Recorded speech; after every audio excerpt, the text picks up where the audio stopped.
Alright, so let us begin day 4 of our Pytorch / machine learning journey. Let me switch to my coding overlay. Alright, there we go. So, as always, we're gonna continue our journey and see the progress that we make. Let's get started. Turn on desktop or to.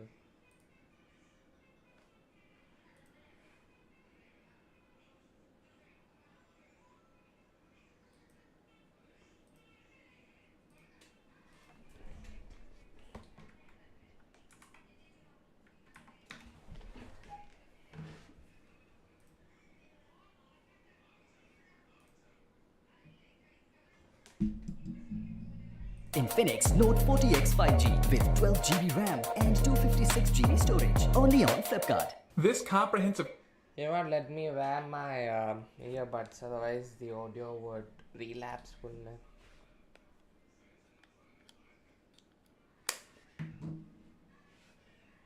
course will teach you the foundations of machine learning and deep learning using Pytorch. Pytorch is a machine learning framework written in Python. You'll learn machine learning by writing Pytorch code, so when in doubt, run the provided code and experiment. Your teacher for this course is Daniel Bork. Daniel is a machine learning engineer and popular course creator. So enjoy the course and don't watch the whole thing in one sitting. Hello, welcome to the video. I mean, It's quite a big watching one. it in one But- sitting would mean just going through it. Like, there's 25 hours worth of content. That's gonna be not possible anyways, right? Anyhow, so yesterday we left off at, yeah, we have to start a new chapter, which is this, yeah, chapter 2, Pytorch neural network classification. Although Daniel did give us some exercises for us to test our current knowledge, so let's do some of that, if not all. So where are, yeah, there we go, exercises, and create a straight line dataset using the regression formula weight into x plus bias. Okay, and what, let me just insert a new, okay, that should be good.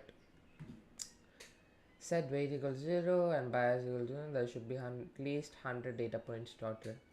Split the data into 80% training, 20% testing. Plot the training and testing data so it becomes visual. Alright, let's do that. So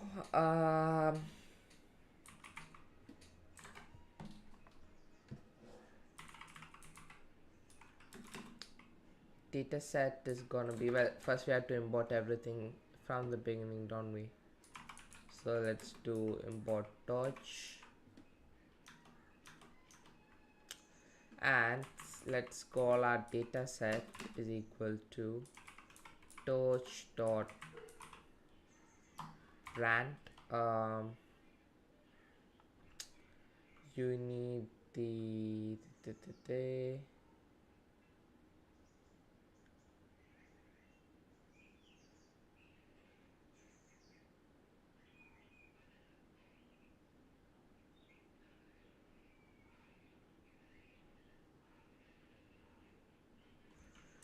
not rand, right? It's called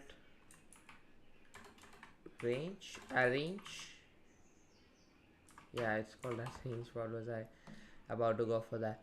Anyhow, let's define a start, stop, and end as variables. Start can be, well, it's up to us, right? So I'm gonna give start as, let's do 2.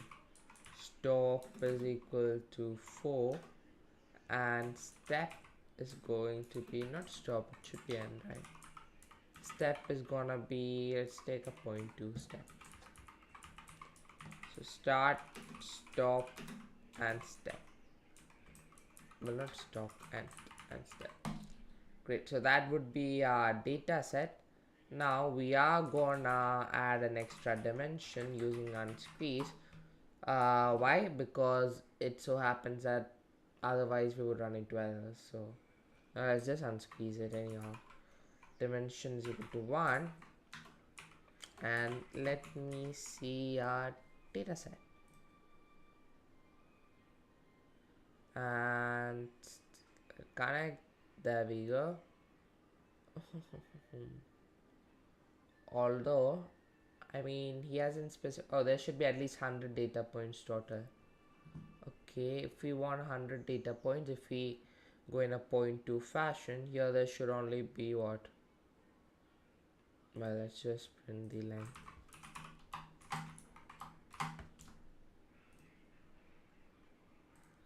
That's just 10.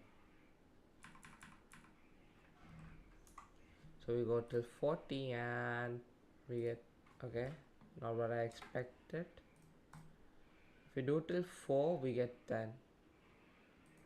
So if we do 5, we get 15.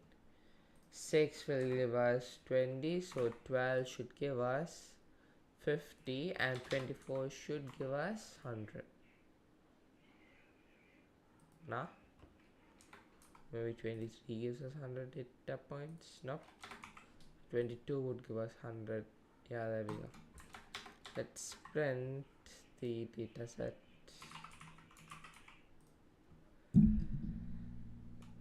Now let's split the data.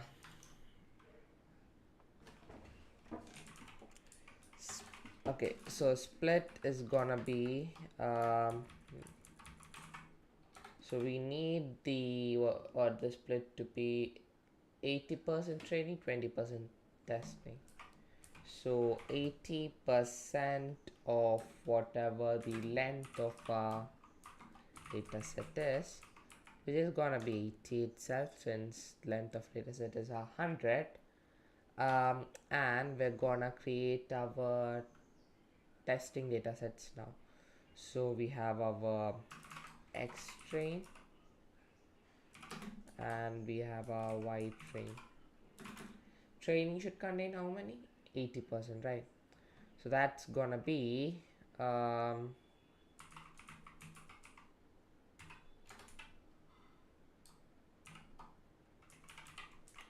have to go till split.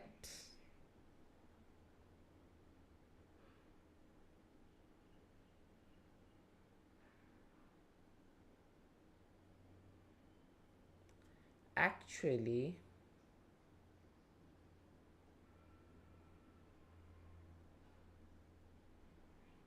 why should be our values, right? We haven't created the, so this is gonna be our X data set. We need to create the Y data set too.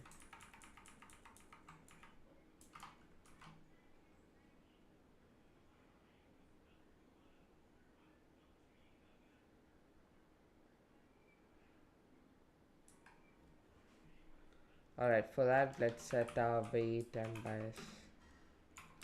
Weight is equal to 0.3, bias is equal to 0.9. Yeah, X data set. Now Y data set is gonna be what? It's gonna be weight into X data set plus bias. And if we print out our Y data set,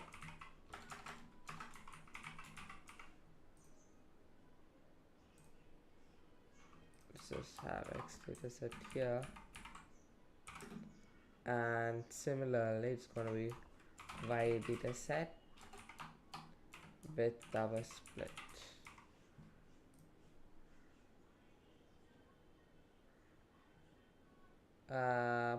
Probably some typo.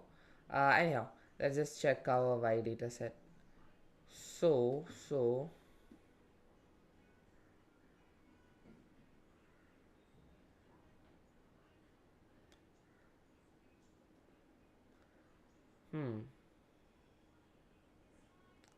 exactly I'm printing. Wait, let's just see. Slice indices must be integers. What is split? Split is 0.8 into length of x dataset, right? Print length of x dataset too. Length of x dataset is 100. 0.8 into 100 should be 80. So this should work. I'm just gonna remove this for the time being.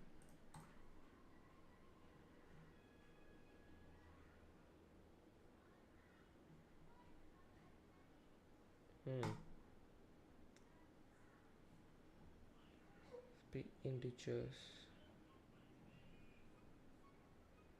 Okay, print whatever split is. Split is not an integer. Is it because? Okay, I see.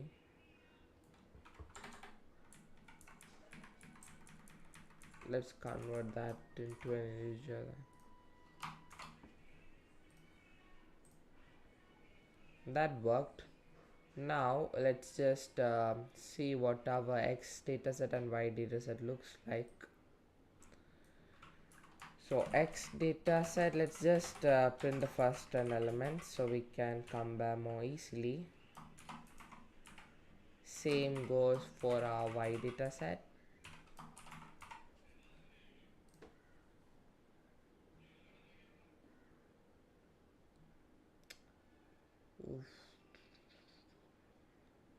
Y is our because the weight is 0.3.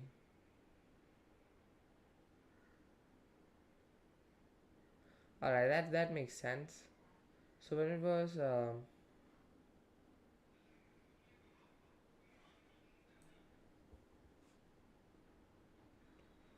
2 into 0.3 plus 9. 2 into 0.3 would become what? 0.6 plus 9 is equal to 1.5. It is correct, the data set is correct. And it would increase so on by multiples of 0.06 because our bias would be a constant, right? So when it is 2.2, 2.2 into 3 is 6.6. 6.6 plus bias. Wait, what? So sorry. Weight is 0.3. X data set, the second value is 2.2. 2.2 into 0.3 is going to be 0.66 plus bias, which is 0.9, would give us 1.56, which there we go. So that is correct. It is working correctly. So anyhow, so let's just comment out this line. Now let's add a new comment.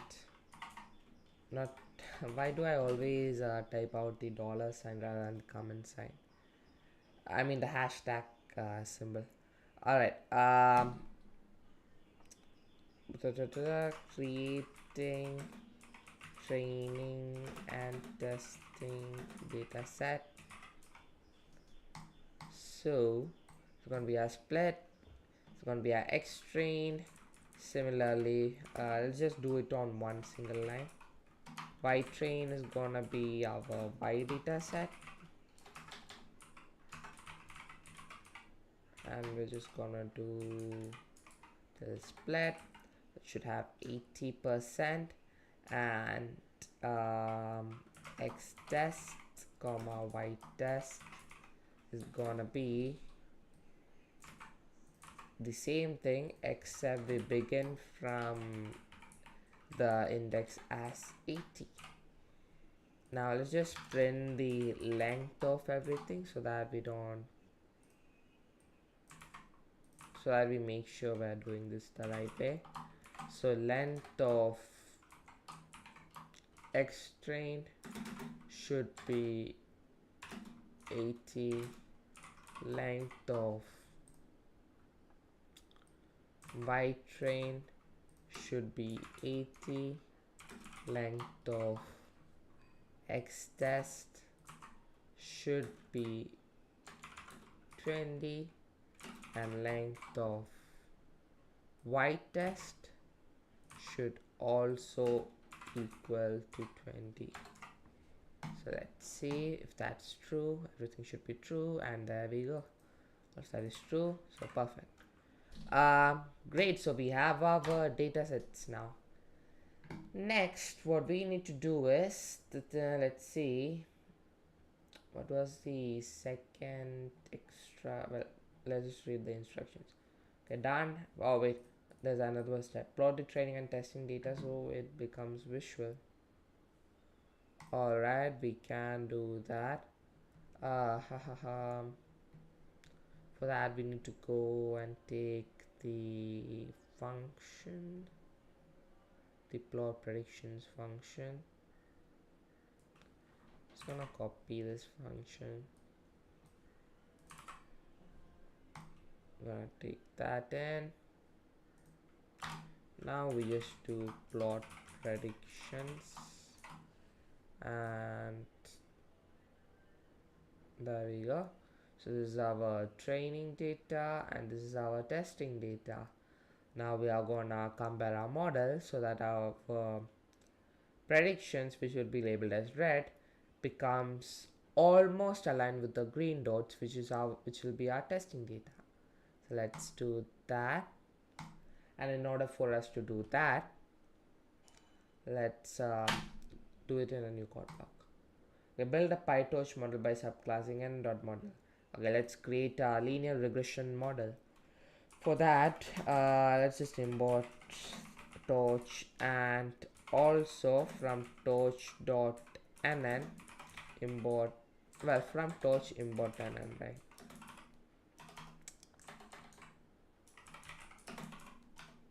Alright, let's do class linear regression model. Let's call this v3 since it's gonna be the same, but since we're creating it, let's call it v3. And this would inherit from nn dot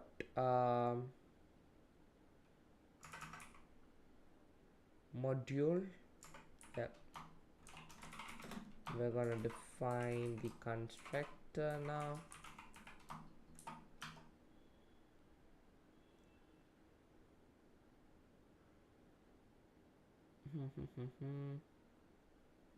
Now rather than us defining the parameters, we are gonna call and then dot, what's the name of it? Is it called linear itself? Linear. Let's just open up the docs.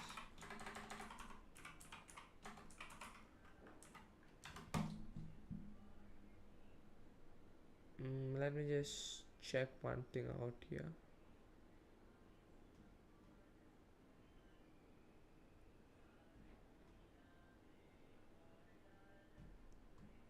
Alright, yep, okay, I've got that set. Let's just see. Here is the function, linear regression function, and yeah, nn dot linear. Do we just call this, or should be? Let's check out the docs. We can check out the docs, can't we?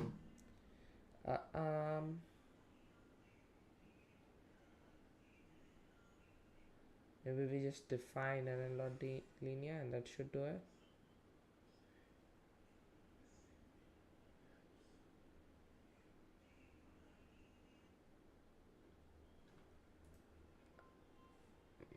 Let's just look at the code.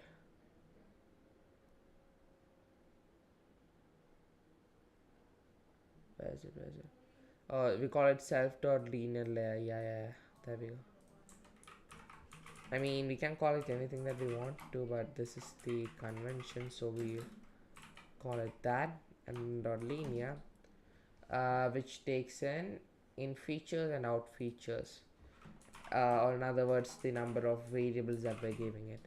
So in features is gonna be 1, out features we're also gonna output 1 variable y. We're gonna give it x, we're gonna get y, as simple as that. Bias, let that be true. Device data type, let that be the default. We're not gonna change that. Then we're gonna define our forward function. where we're just gonna return our self.linear layer. We're gonna give it x, which let us define what x is. X is just torch.tensor. So we've also defined our forward function, and we should have our linear, just print it out, linear regression model v3 ready for use.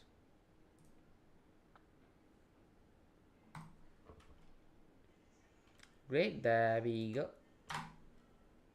Okay, cool. Now what we need to do is, let's see what's the next step that we need to do.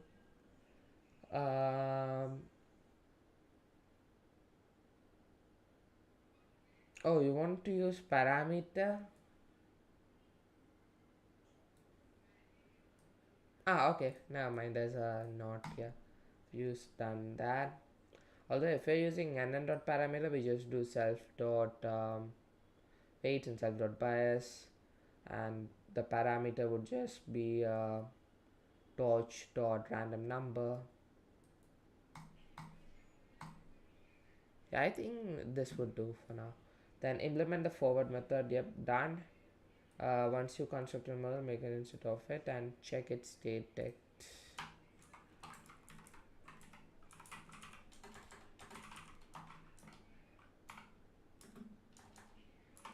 Just call it v3, okay. And let's just print out model v3 dot state text. Run this. Can't assign module before module dot init. Wait, what happened?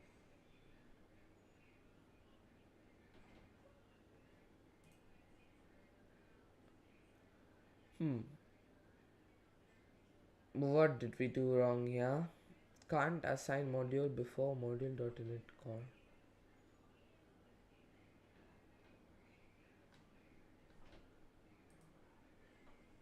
It worked before, right? Maybe we just need to put it in a separate code block. Oh, we did not call the class, did we? Alright, let's see. Self.linear is equal to nn.linear.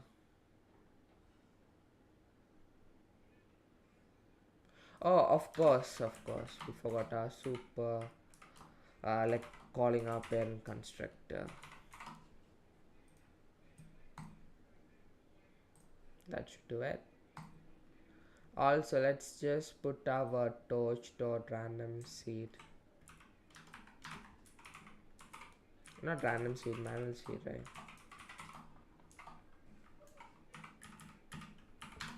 That should do that. For reproducibility, yep, there we go. That works. Now, have I connected my mic? Yeah, just verifying. Okay. Alright. Now what we need to do is create a loss function and optimizer. Alright, let's do that. Our loss function is gonna be it's gonna be torch dot L1 loss, right? Is it torch dot nn dot L1 loss? I keep forgetting. I think it's torch dot nn, right? Neural network dot L1 loss. Then what? Then we need our optimizer, which is gonna be torch dot optim dot sgd. Stochastic gradient descent stands for random gradient descent. Then what? Yeah, we need to give it the parameters of our model v3 dot parameters, and the learning rate, we're gonna set that to, we have to What's our step? Our step, show me the step. 0.02. Let's do that. Alright. Perfect. Now what? Set the oh no, they have specified learning rate, and the parameters to optimize should be the model parameters from the done. Write training loop to perform the appropriate training for 300 epochs. Alright, let's do the training loop now. Well, I don't remember the lyrics to the song, or else I would have sung it. Anyhow, let's define epochs. So it's specified we need how many epochs? 300 epochs, and we should test it every 20 epochs. Alright. For epoch in range epochs, first we have to call in the forward function. Well, first let's set our model to train, model v3.train. Then our y breadth is gonna be model v3 dot, not dot, we'll just call it with our x train. Then we'll calculate our loss, which is gonna be our loss function, and we just give it our the predictions it made, and we'll compare it against the actual value that it should have given, which is gonna be our y train. Then this is an additional step we're gonna do, optimizer.0grad. I'll explain again why. Anyhow, the next step is we're gonna calculate our backward loss, not back propagation, backward loss. Although backward does use back propagation, right? Okay. Next, what we're gonna do is we're gonna do optimizer.step. Now the reason we had the 0 grad was otherwise it would keep track of all the gradients, which we don't need to do, right? It improves performance. Alright, done. Now what do we need to do? Let's enter our testing phase.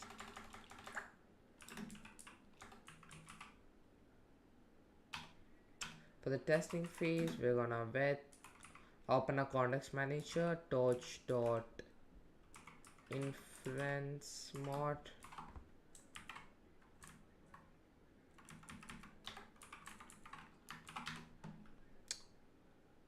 We're gonna now come back, use through the test, what was I about to say? Yeah, we're gonna test it through the test dataset that we had created. So our test, before I forget, we need to put our model into eval mode. Now our test predictions are gonna be, I'm gonna pass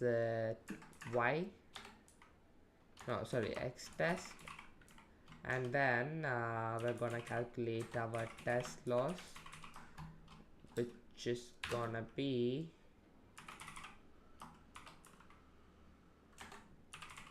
we're gonna call our loss function on the test spreads, and the y test. This should be capital.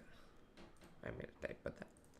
Okay, so we have test predictions, test loss. Now what we need to do is, if epoch for every 20th epoch, right, so is equal to 0, then we print out what's happening, hash print what's happening. Alright, so we're gonna print our Well, first let's print our epoch count. Then let's print our loss. Let's print our test loss.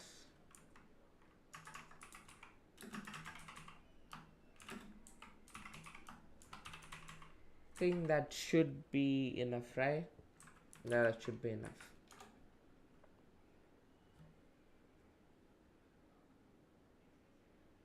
The training loop should test the model on the test dataset every 20 epochs.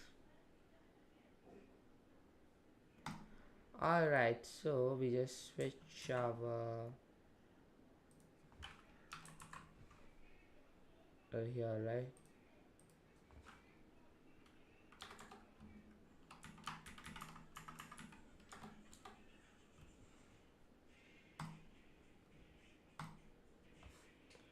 Alright, great.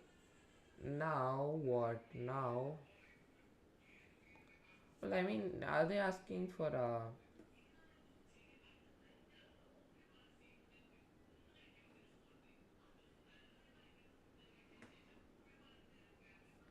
I don't wanna create the curve, so we need to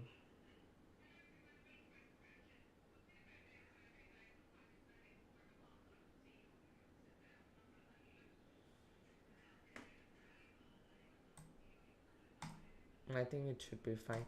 Alright. Anyhow, let's, because that's what they told me to do, right? So let's run this and see what we get. And hey, there we go. I didn't expect that to run on the first try, but I mean, that's awesome. So we ran for 300 epochs.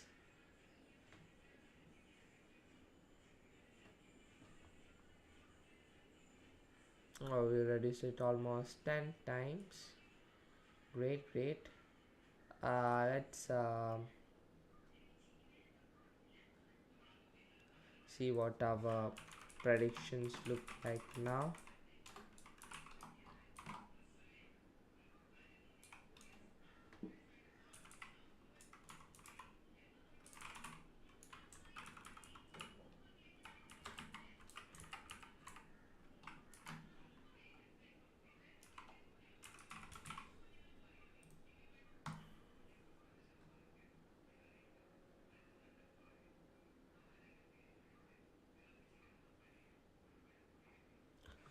Can't call numpy on tensor, that requires grat.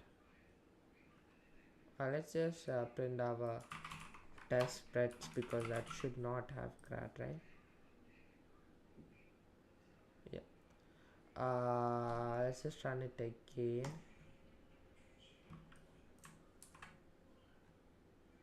Let's, for comparison's sake, well, I want to insert a new, yeah.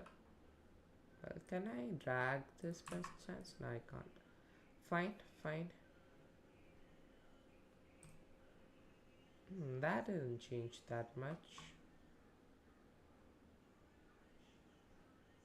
Oh, of course, we shouldn't create a model every time. So we just put this on a separate code block of its own. Run this once, run this twice. Let's this time plot it on the second graph instead. Doesn't work because the okay, I see. Okay, this should be now one function of its own. Let's test again, and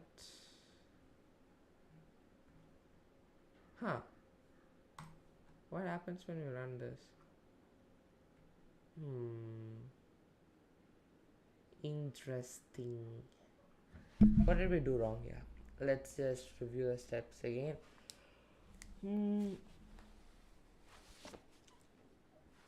Every time it runs, it starts from the beginning. Is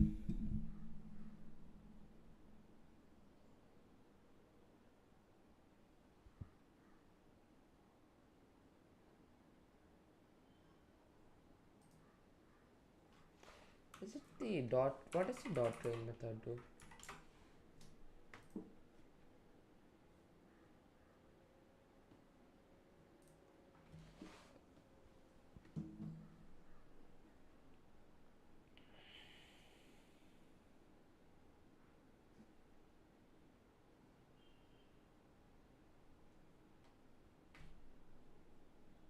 Alright, okay.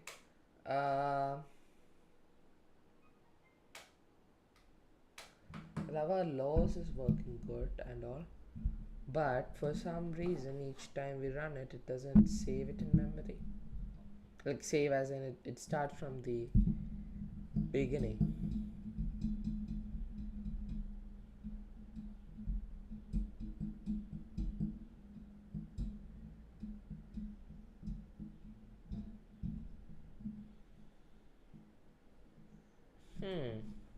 Maybe let me just run it again.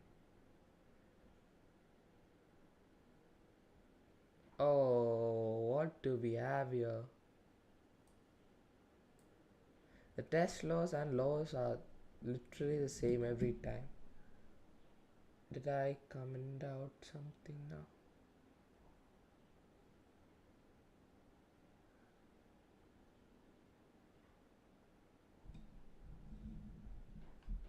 Okay, so we pass it X train. The loss is compared against the Y predictions and Y train. We call optimizer.0 grad. We take loss backward. Then we step the optimizer.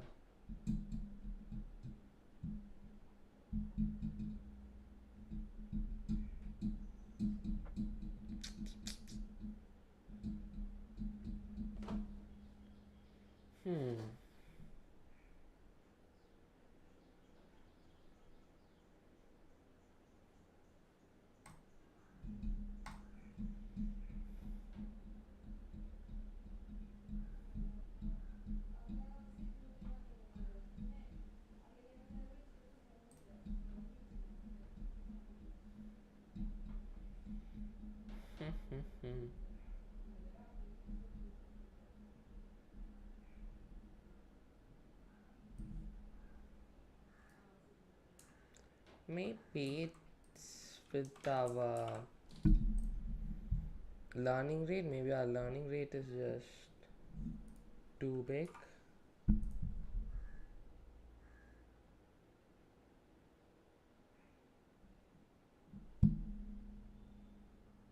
Yeah, I think it was to do with our learning rate. But although didn't they themselves mention to put the learning rate as 0.01?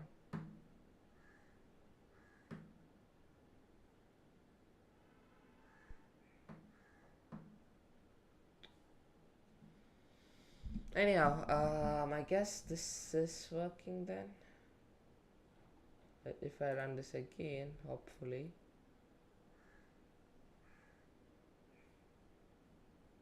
Again.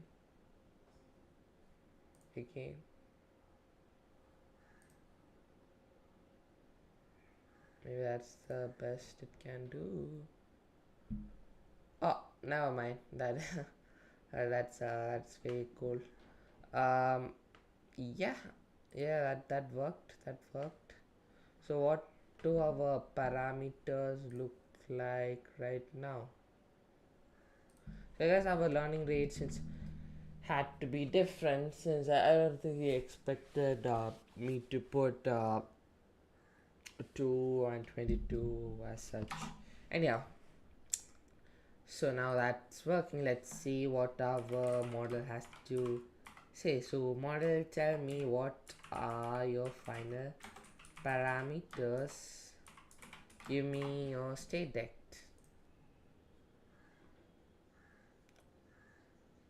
It's at 0.3110 and 0.8779. Well, if I train it more, why doesn't it reduce? maybe, learning rate. Let that be my learning rate, and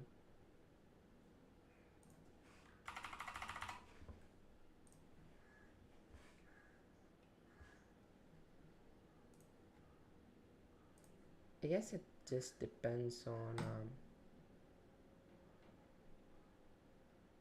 yeah. Anyhow, I think we just took two big numbers, but it is like graphically it is where we want it to be. Like it aligns pretty bad. Okay. Perfect. So what we have to do now is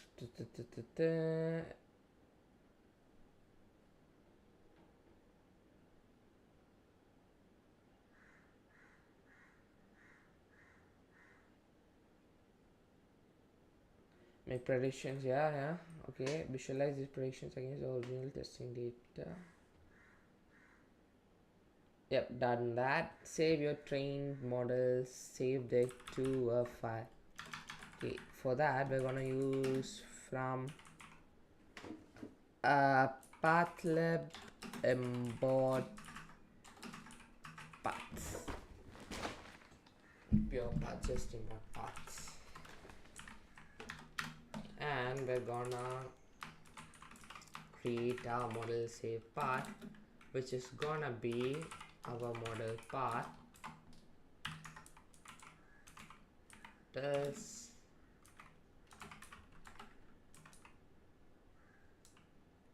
exist equal to true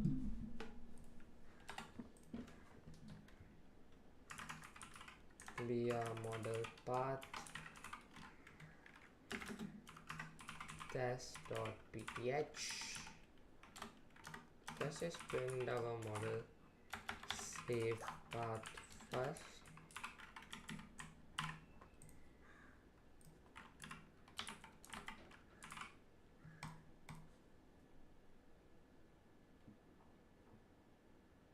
Yeah, of course.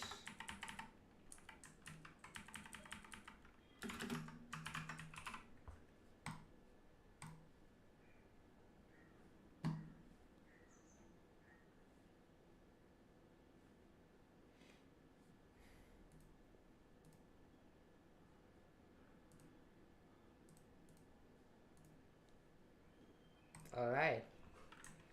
So now that we have our model save path,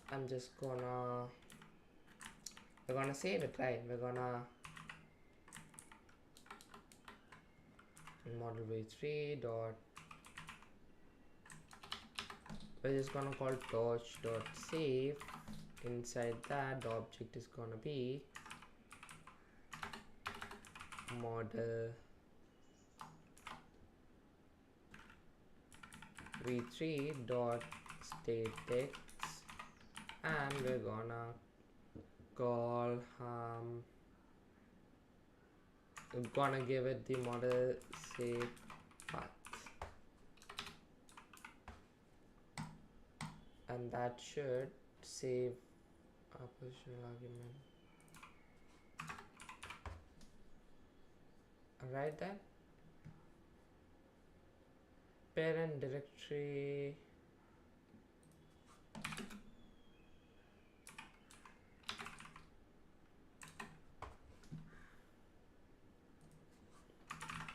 path, right then.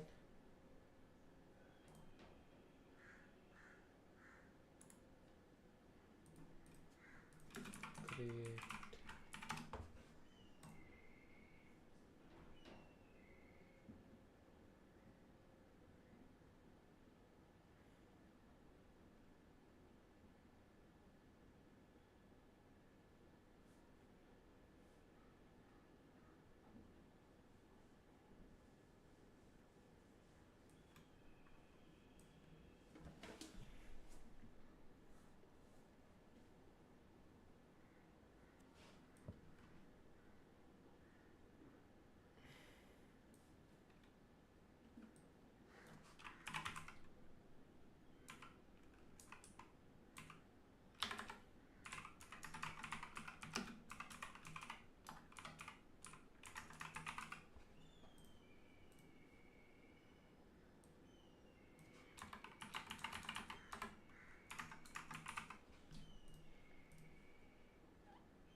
Okay, we're just gonna refer to our model path then.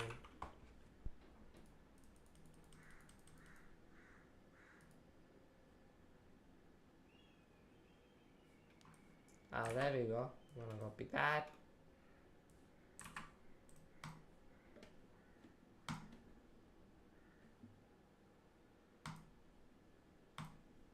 We should have our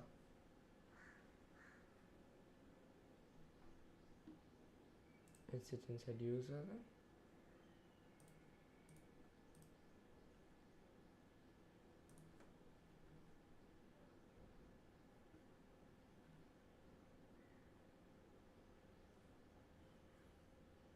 Well, let's just do let's just run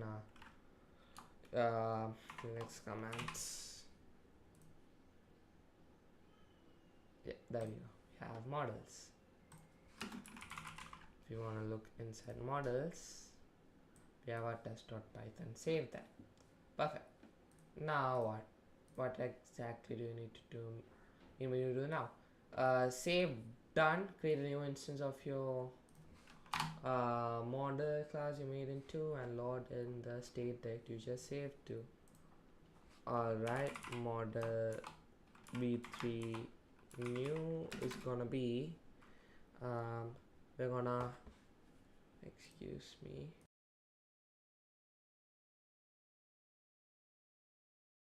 where does sneeze come in? Oof. I hate when this happens, like you wanna sneeze but then it just gets deleted. Okay, anyhow, model v3 new. Yeah, we were about to load a model Bambi. So torch dot well, first let's create the linear regression model v3, and then model v3 new dot load state dect. Yep, we're just gonna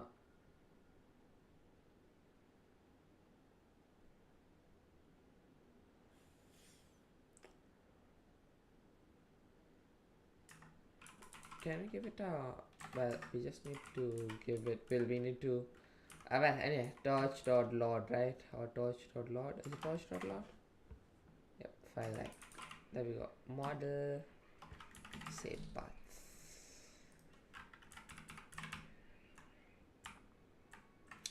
Then we're just gonna plot predictions and see whether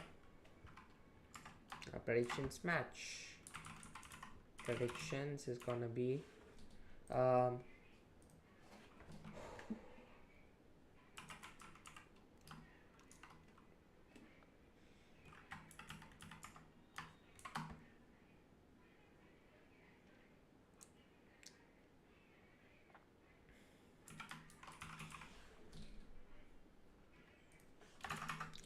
and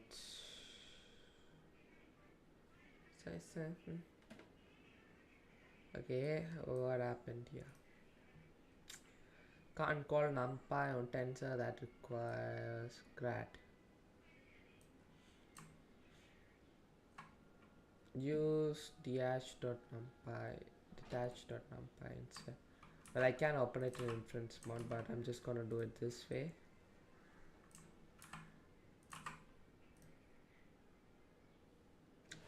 There we go. If we zoom in, we can, it is a bit off, but almost good enough. Friends? Oh gosh. You can't sneeze if you want to do it. Yeah, anyhow. Right, so that is it. We have finished the extracurriculum and let's move on to the next topic. Welcome back. We've got another very exciting module. You ready? Neural network classification with Pytorch. Now, combining this module, once we get to the end, with the last one, which was regression. So remember, classification is predicting a thing, but we're going to see this in a second. And regression is predicting a number. Once we've covered this, we've covered two of the biggest problems in machine learning, predicting a number or predicting a thing. So let's start off with, before we get into any ideas or code, where can you get help? First things first is follow along with the code if you can. If in doubt, run the code. Try it for yourself. Write the code. I can't stress how important this is. If you're still stuck, press Shift, Command, and Space to read the doc string of any of the functions that we're running. If you are on Windows, it might be Control. I'm on a Mac, so I put Command here. If you're still stuck, search for your problem. If an error comes up, just copy and paste that into Google. That's what I do. You might come across resources like Stack Overflow or, of course, the Pytorch documentation. We'll be referring to this a lot again throughout this section. And then finally, if you're still stuck, try again. If in doubt, run the code. And then finally, if you're still stuck, don't forget, you can ask a question. The best place to do so will be on the course GitHub, which will be at the discussions page, which is linked here.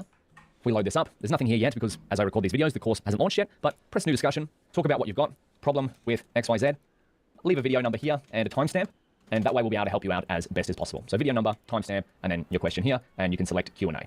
Finally, don't forget that this notebook that we're about to go through is based on Chapter 2 of the Zero to Mastery Learn Pytorch for Deep Learning, which is Neural Network Classification with Pytorch. All of the text-based code that we're about to write is here. That was a little spoiler. And don't forget, this is the homepage, so my GitHub repo /Pytorch Deep Learning. For all of the course materials, everything you need will be here. So that's very important. How can you get help? But this is the number one. Follow along with the code and try to write it yourself. Well, with that being said, when talking about classification, what is a classification problem? Now, as I say, classification is one of the main problems of machine learning, so you probably already deal with classification problems or machine learning-powered classification problems every day. So let's have a look at some examples. Is this email spam or not spam? Did you check your emails this morning or last night or whenever? So chances are that there was some sort of machine learning model behind the scenes, it may have been a neural network, it may have not, that decided that some of your emails weren't spam.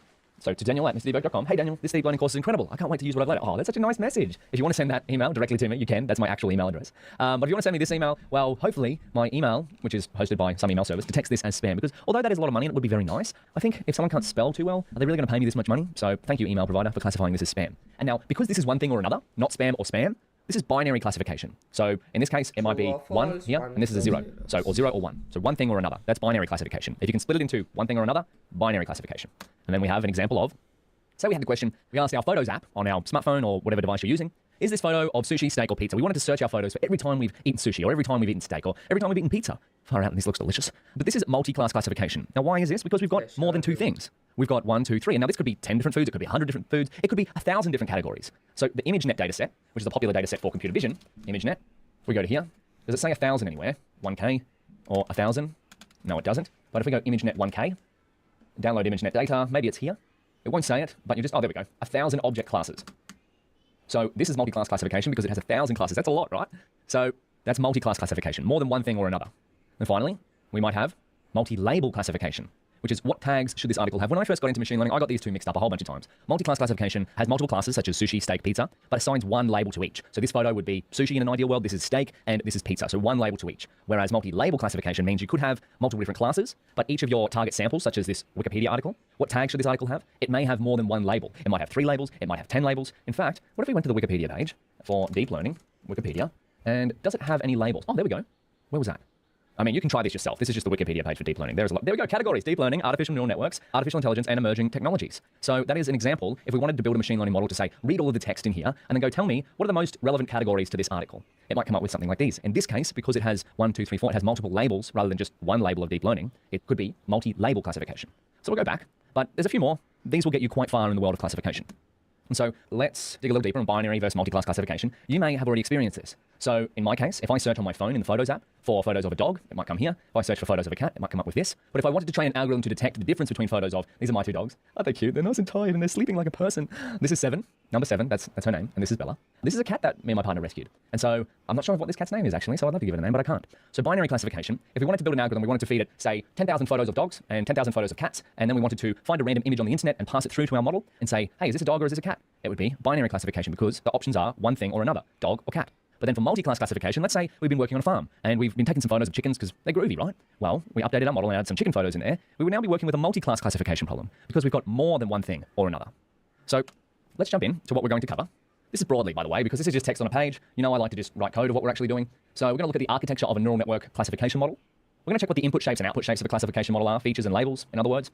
Because remember, machine learning models, neural networks love to have numerical inputs, and those numerical inputs often come in tensors. Tensors have different shapes, depending on what data you're working with. We're going to see all of this in code. Creating custom data to view, fit, and predict on. We're going to go back through our steps in modeling. We covered this a fair bit in the previous section, but creating a model for neural network classification, it's a little bit different to what we've done, but not too outlandishly different. We're going to see how we can set up a loss function and an optimizer for a classification model. We'll recreate a training loop, and evaluating loop, or a testing loop.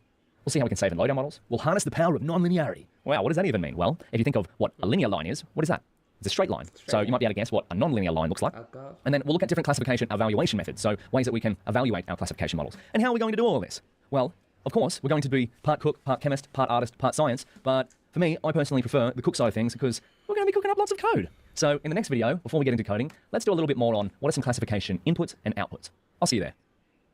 Welcome back. In the last video, we had a little bit of a brief overview of what a classification problem is, but now let's start to get more hands-on by discussing what the actual inputs to... Second viewer right now. Hey, that was watching, welcome to my stream. Feel free to ask me any questions. Classification problem look like, and the outputs look like. So let's say we had our beautiful food photos from before, and we were trying to build this app here called maybe Food Vision to understand what foods are in the photos that we take. And so what might this look like?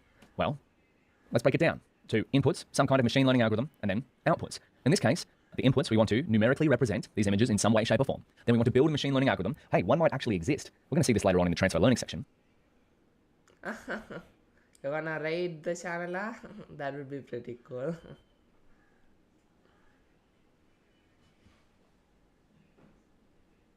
What's your name?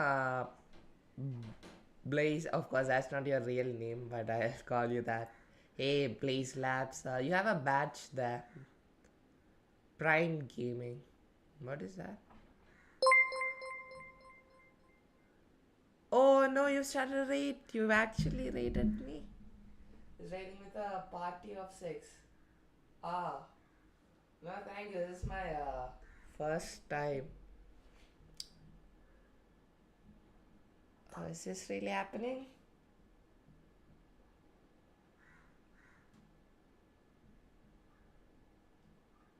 Oh no, we have 6 viewers on our channel now. Thank you so much, Blaze Labs. It's the highest number of viewers that I've had. Thank you so much. Jeez, you literally made my day. Thank you.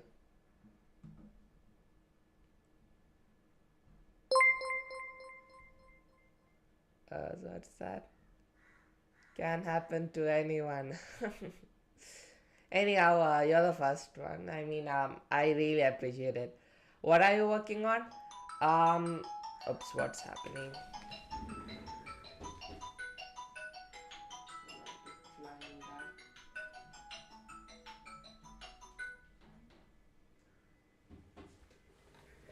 Alright, hey, I'm just working on learning, in fact. I'm just, oops, is this working? Is my camera working alright? I don't think so, is it? Yeah, I'm just streaming what I'm learning, Blaze Labs. So currently I'm into the realm of machine learning, so that's what I'm learning right now. Mainly Pytorch, and I want to become an expert on it in future, hopefully. Oh, my stream is paused. My camera is working, I guess. Yeah, it is working. Yeah, that's what I'm doing right now. I'm just going out my way and learning all that I can in the world of machine learning. Are you a dev yourself? Tell me a bit about yourself.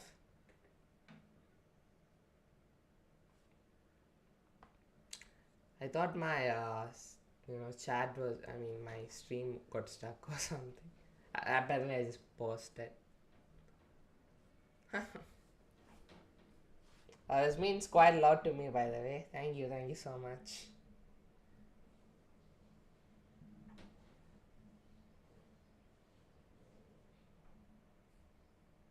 For our problem. And then we want some sort of outputs. And in the case of Food Vision, we want to know, okay, this is a photo of sushi, and this is a photo of steak, and this is a photo of pizza. You could get more hands-on and technical and complicated, but we're just going to stick with single label. No, but I work on using AI to improve developer tools. Oh, you mean like you create yeah, I have a GitHub. It's linked up, although nothing is on there since I just created it for my channel. Yeah, it's linked to my about section if you visit that.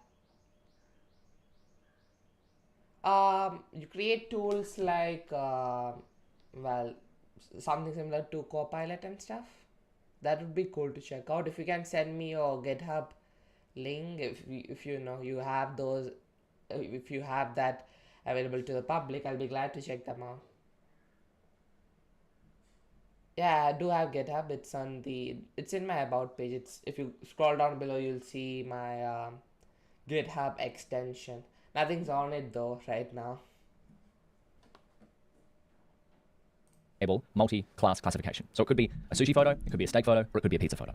So how might we numerically represent these photos? Well, let's just say we had a function. Alright. Blaze Labs, building lightweight. Oh, do you stream on Twitch too?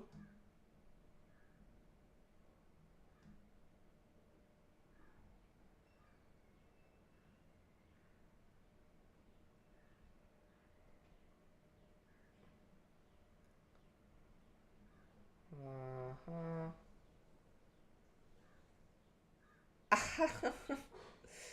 Alright, I'm not much familiar to Twitch, but wait, I have to check this out. You know what? Let me just bring this up.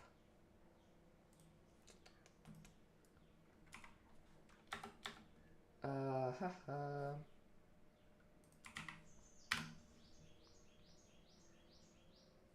My bad. Oh shit.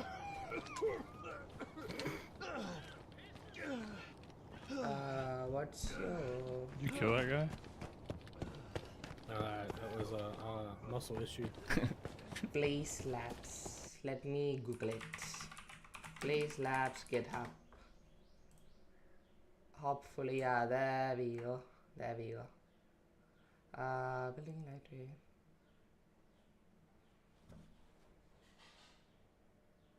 Alright, okay. Let's also open up Twitch. You're a Python dev, same as me, huh? I also got quite a lot on Python.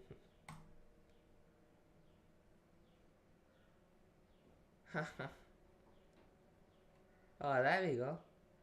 Wow, you're like way ahead of me. You have 230 followers. You might like the post detection. Oh, I forgot I'm streaming. Yeah, you're streaming. You better go through it, huh?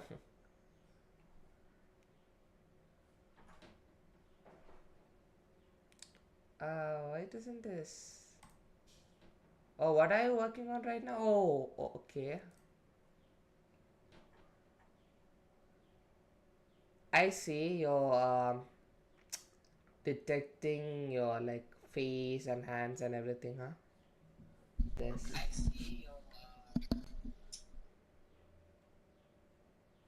So basically, yeah, normally it's kind of weird to see myself on stream.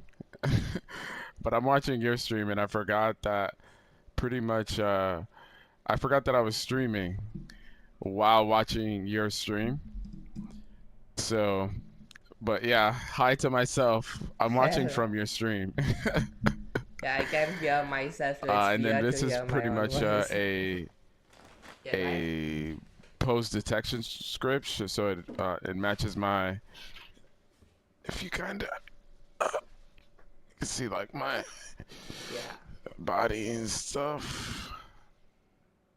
So How did you code this? Like Yeah. what module and stuff did you use?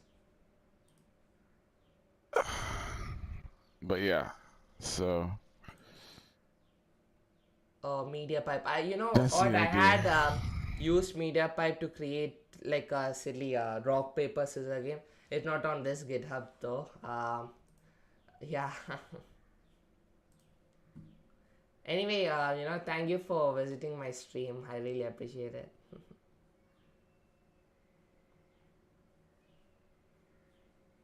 Oops, what happened? Offline.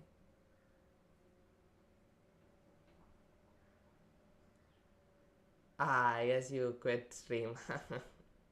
Alright, thank you, Blaze Labs. Thank you so much. Alright, let's get back to coding. Function in our app that every photo that gets taken automatically gets resized into a square into 224 width and 224 You know what? I'll surely check this out later on. height. This is actually quite a common dimensionality for computer vision problems.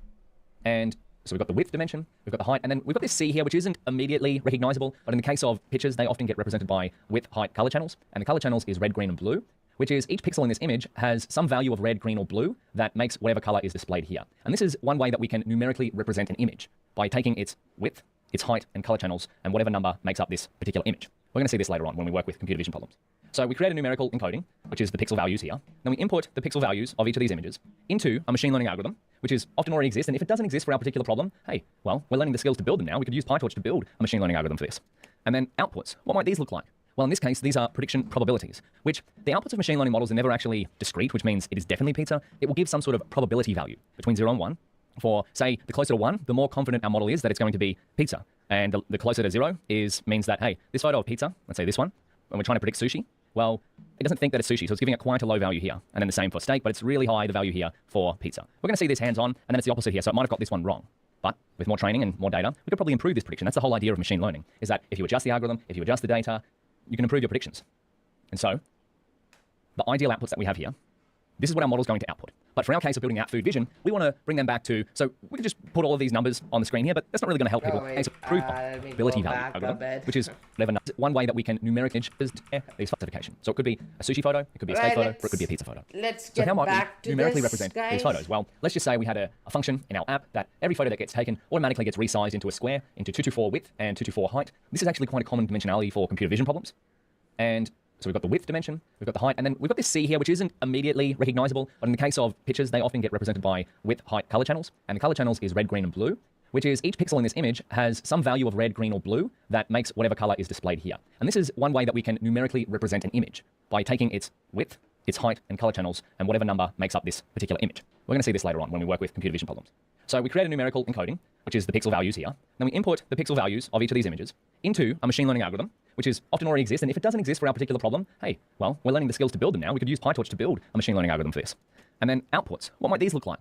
Well, in this case, these are prediction probabilities, which the outputs of machine learning models are never actually discrete, which means it is definitely pizza. It will give some sort of probability value between 0 and 1.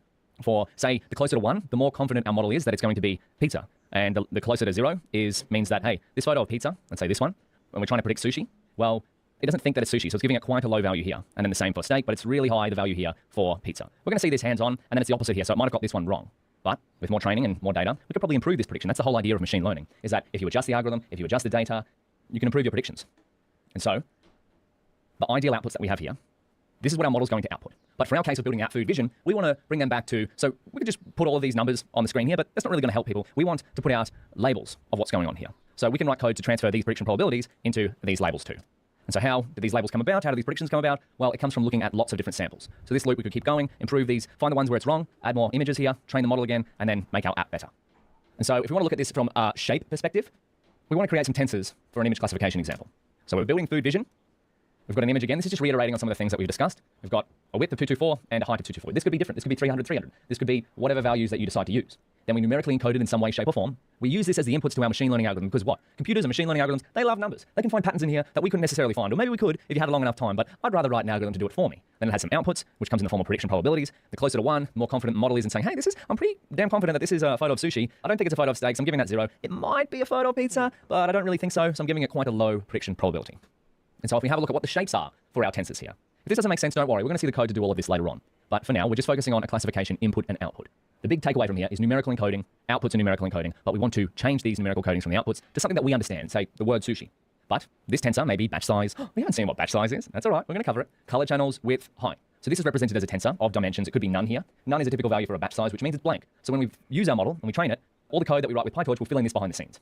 And then we have 3 here, which is color channels. Then we have 224, which is the width. And we have 224 as well, which is the height. Now, there is some debate in the field on the ordering. We're using an image as our particular example here on the ordering of these shapes. So say, for example, you might have height, width, color channels. Typically, width and height come together in this order, or they're just side by side in the tensor in terms of where the dimension appears. But color channels sometimes comes first. That means after the batch size, or at the end here. But Pytorch, the default for now is color channels, width, height, though you can write code to change this order because tensors are quite flexible.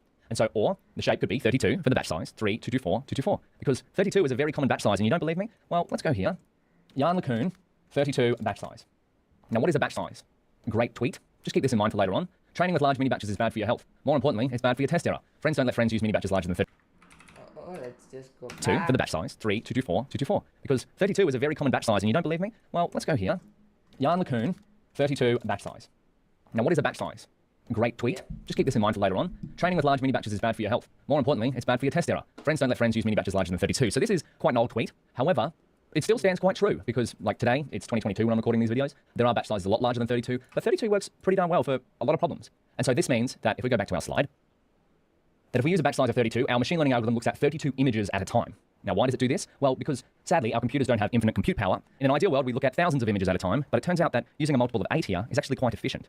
And so, Does it have something to do with, how we have 8 gigs of RAM, 16 gigs of RAM, and so on?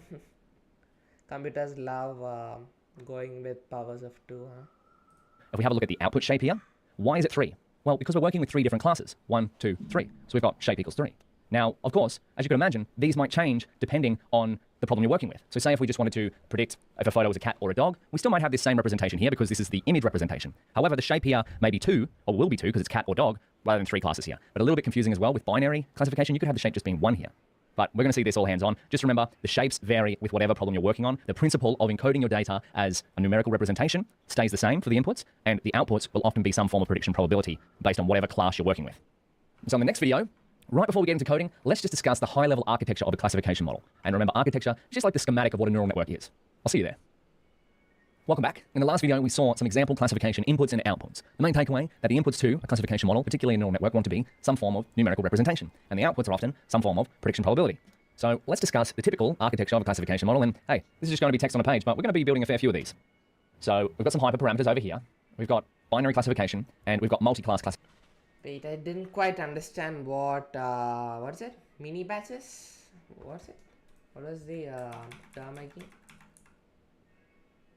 Batch size. What is batch size? Batch size defines the number of samples we use in one epoch to train a neural network. Ah, I see. So in one iteration, if we give the batch size as 32, we would be training the model with 32 images rather than one image at a time.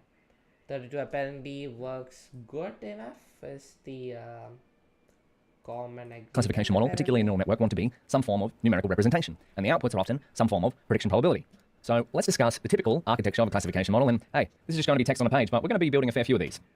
So we've got some hyperparameters over here.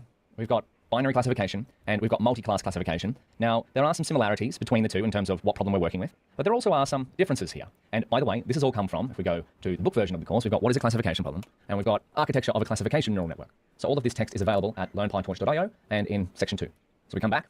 So the input layer shape, which is typically decided by the parameter in features, as you can see here, is the same number of features. So if we were working on a problem such as we wanted to predict whether someone had heart disease or not, we might have 5 input features, such as 1 for age, a number for age, it might be, in my case, 28. Sex, could be male. Height, 180 centimeters. If I've been growing overnight, it's really closer to 177. Weight, well... Same as number of features, okay.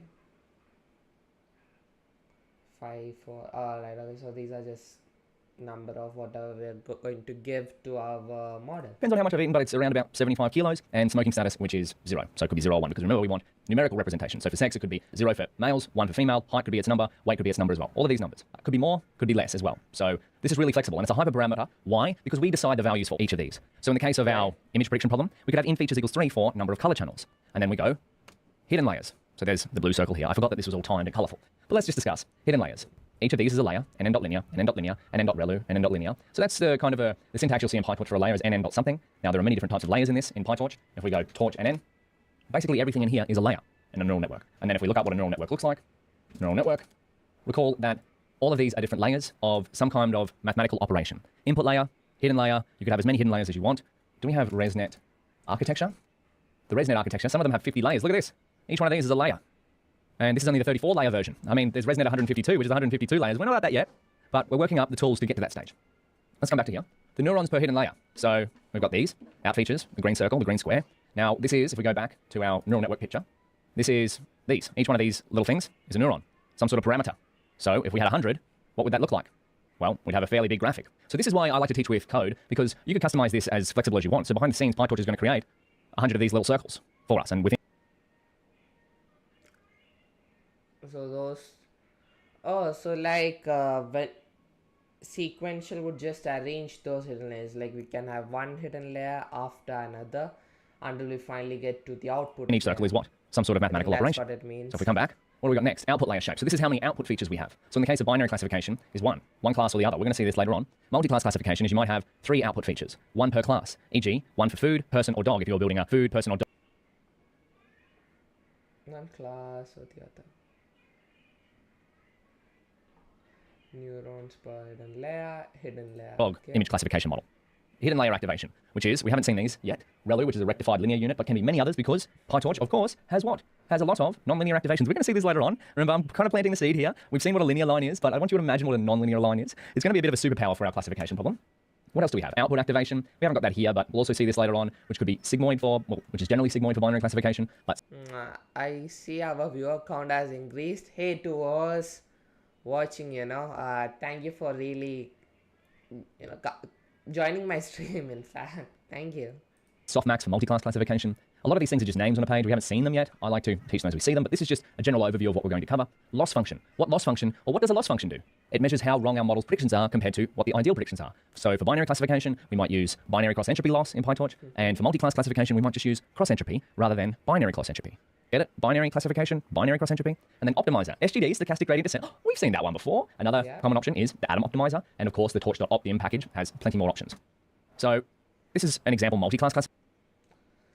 So this is just the architecture, like what all hyperparameters we usually use when doing classification Problem, this network here. Why is that? We haven't actually seen n.sequential, but as you could imagine, sequential stands for, it just goes through each of these steps. So multi-class classification because it has 3 output features, more than one thing or another. So 3 for food, person, or dog. But going back to our food vision problem, we could have the input as sushi, steak, or pizza. So we've got 3 output features, which would be 1 prediction probability per class of image. We have 3 classes, sushi, steak, or pizza. Now, I think we've done enough talking here and enough just pointing to text on slides. How about in the next video, let's code. I'll see you in Google Colab. Welcome back. Now, we've done enough theory of what a classification problem is, what the inputs and outputs are, and the typical architecture. Let's get in and write some code. So I'm going to get out of this, and I'm going to go to colab.research.google.com so we can start writing some Pytorch code. I'm going to click New Notebook. We're going to start exactly from scratch. Let's read a new I'm going to name this section 2, and let's call it Neural Network Classification with Pytorch. I'm going to put underscore video because I'll just show you, you'll see this in the GitHub repo, but for all the video notebooks, the ones that I write code during these videos that you're watching, the exact code is going to be saved on the GitHub repo under video notebooks. So there's 00, which is the fundamentals, and there's the workflow underscore video, but the reference notebook with all the pretty pictures and stuff is in the main folder here. So Pytorch classification, .ipynb. Oh, actually, maybe we'll just rename it that. Pytorch classification, but we know it's with neural networks. Pytorch classification. Okay, and let's go here. We'll add a nice title, so O2, neural network classification with Pytorch. And so we'll remind ourselves, classification is a problem of predicting whether something is one thing or another. And there can be multiple things as the options, such as emails, spam or not spam, photos of dogs or cats, or pizza or sushi or steak. Lots of talk about food. And then I'm just going to link in here this resource, because this is the book version of the course. These are what the videos are based off. So book version of this notebook. And then all the resources are in here. All other resources in the GitHub. And then stuck. Ask a question here, which is under the discussions tab. We'll copy that in here. That way we've got everything linked and ready to go. But as always, what's our first step in our workflow? This is a little test, see if you remember. Well, it's data, of course, because all machine learning problems start with some form of data. We can't write a machine learning algorithm to learn patterns in data that doesn't exist. So let's do this video. We're going to make some data. Of course, you might start with some of your own that exists, but for now, we're going to focus on just the concepts around the workflow, so we're going to make our own custom data set. And to do so, I'll write the code first, and then I'll show you where I get it from. We're going to import the scikit-learn library. One of the beautiful things about Google Colab is that it has scikit-learn available. you're not sure what scikit-learn is, it's a very popular machine learning library. Pytorch is mainly focused on deep learning, but scikit-learn is focused on a lot of things around machine learning. So Google Colab, thank you for having scikit-learn already installed for us. But we're going to import the make circles dataset, and rather than talk about what it does, let's see what it does. So make 1,000 samples. I'm going to go n samples equals 1,000, and we're going to create circles. You might be wondering why circles. Well, we're going to see exactly why circles later on. So x and y, we're going to use this variable, how would you say, nomenclature, as capital X and Y. Why is that? Because X is typically a matrix, features, and labels. So let's go here, make circles, and we're going to make n samples, so 1,000 different samples. We're going to add some noise in there just for a little bit of randomness. Why not? You can increase this as you want. I found that 0.03 is fairly good for what we're doing. And then we're going to also pass in the random state variable. All right, let's just go back. So we're going to make our own custom data set. And to do so, I'll write the code first and then I'll show you where I get it from. We're going to import the scikit-learn library. One of the beautiful things about Google Colab is that it has scikit-learn available. If you're not sure what scikit-learn is, it's a very popular machine learning library. Pytorch is mainly focused on deep learning, but scikit-learn is focused on a lot of things around machine learning. So Google Colab, thank you for having scikit-learn already installed for us. But we're going to import the make circles dataset, and rather than talk about what it does, let's see what it does. So make 1,000 samples. We're going to go n samples equals 1,000, and we're going to create circles. You might be wondering why circles. Well, we're going to see exactly why circles later on. So x and y, we're going to use this variable. Let me guess. The AI is gonna predict whether the picture is a circle or not. I think it's that's what we're going for, yeah. How would you say? Nomenclature as capital X and Y. Why is that? Because X is typically a matrix, features, and labels. So let's go here, make circles, and we're going to make n samples, so 1,000 different samples. We're going to add some noise in there just for a little bit of randomness. Why not? You can increase this as you want. I found that 0.03 is fairly good for what we're doing. And then we're going to also pass in the random state variable, which is equivalent to setting a random or setting a random seed. So we're flavoring the randomness here. Wonderful. So now let's have a look at the length of X, which should be what? And length of Y. Oh, we don't have Y on the score. Getting a bit trigger happy with this keyboard here. 1,000. So we have 1,000 samples of X, go up with 1,000 or paired with 1,000 samples of Y. Features, labels. So let's have a look at the first 5 of X. So print first 5 samples of X, and then we'll put in here X, and we can index on this 5, because we're adhering to the Data Explorer's motto of visualize, visualize, visualize. First 5 samples of Y, and I'm going to go Y. Same thing here. Alright, let's do that. Let's check for ourselves. Length of X and length of Y. Nope, not an M. I need a comma there. Wonderful. Let's have a look. Maybe we'll get a new line in here. Just What does make circles do though? Make circles, scikit-learn.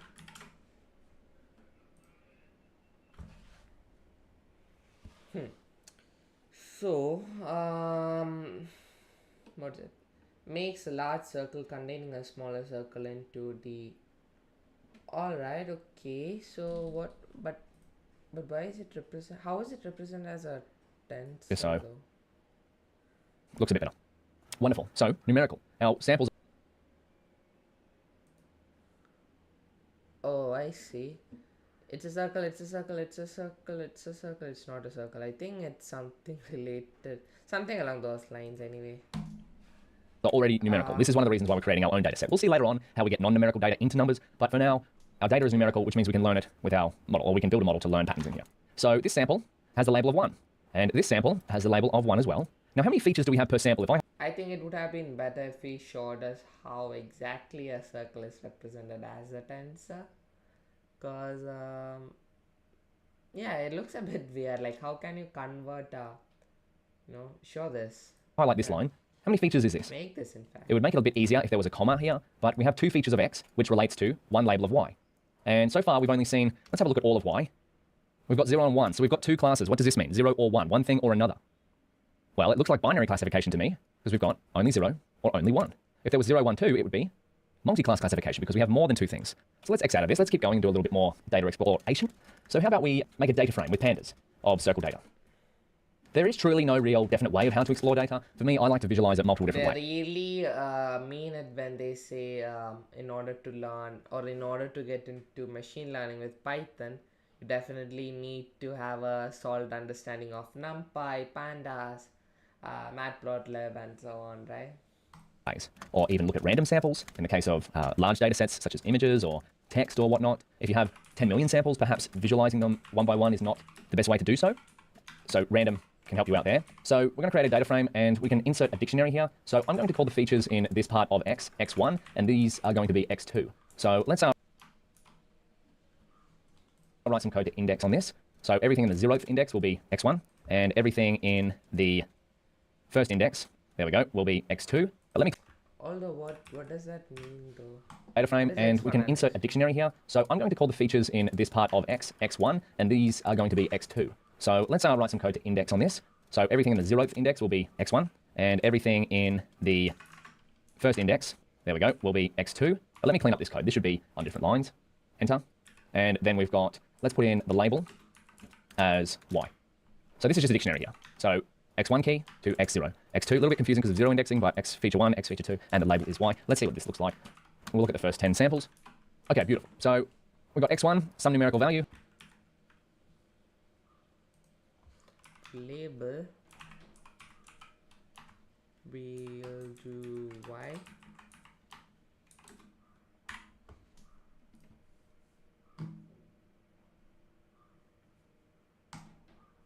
Oops, no, not period, I meant comma there.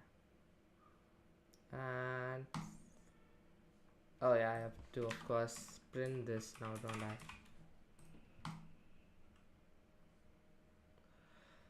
Alright, although what is x1 and x2? I didn't understand. Oh, I mean I still don't know what that means. What's x1 and x2? This looks like. We'll look at the first 10 samples. Okay, beautiful. So we've got x1, some numerical value, x2, another numerical value correlates to or matches up with label 0. But then this one, 0442208, and negative that number matches up with label 0. So I can't tell what the patterns are just looking at these numbers. You might be able to, but I definitely can't. We've got some ones. All these numbers look the same to me. So what can we do next? Well, how about we visualize? And instead of just numbers in a table, let's get graphical this time. Visualize. So we're going to bring in our friendly matplotlib, import matplotlib, which is a very powerful plotting library. I'm just going to add some cells here so we've got some space. Matplotlib.pyplot as plt. That's right. We've got this. Plot.scatter. We're going to do a scatter plot equals x, and we want the first index, and then y is going to be x as well. So that's going to be on the y-axis. And then we want to color it with labels. We're going to see what this looks like in a second. And then the color map, CMap stands for color map, is going to be plot.colormap, plt, and then red, yellow, blue. One of my favorite color outputs. So let's see what this looks like. You ready? Ah, there we go. There's our... Oh, wait a second. Let's just plot this. Y is gonna be x. We're gonna take the first one.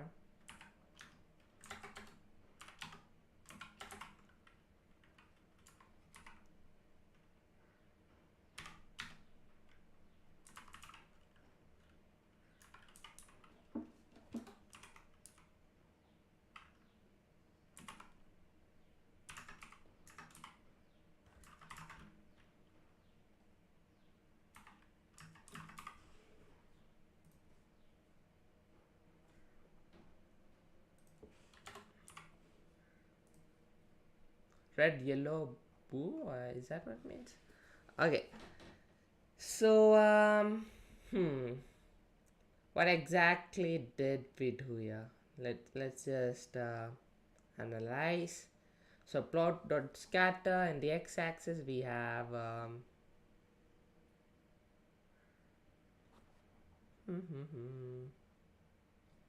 the x-axis we're just plotting all of this. The y-axis we're doing all of this. And what is C though? What is C in matplotlib? Plot scatter. Array like or list of color or okay, it's optional. A 2D array in which the rows are RGB or RGBA. Oh, okay. Yeah, our Y is just 1, so zeros though. What is CMap then in that case? Color map instant or register used to map scalar data to colors. Also this thing is being mapped to this. So I'm gonna take from that.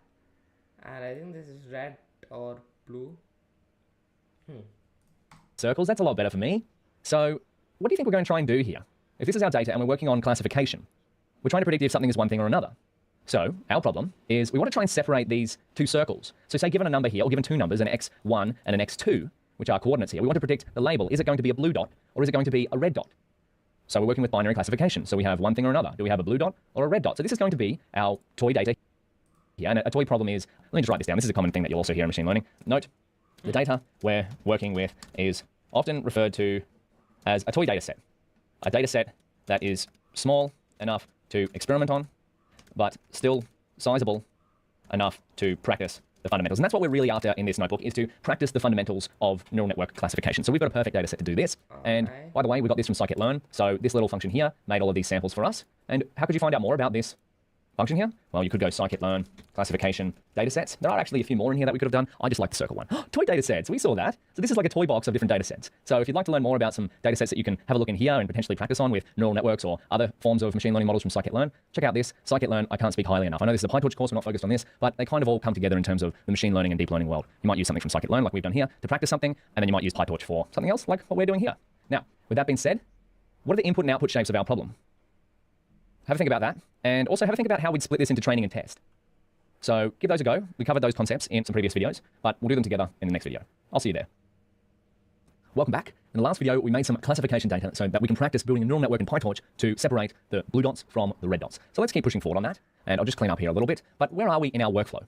What have we done so far? Well, we've got our data ready a little bit. We haven't turned it into tensors. So let's do that in this video, and then we'll keep pushing through all of these.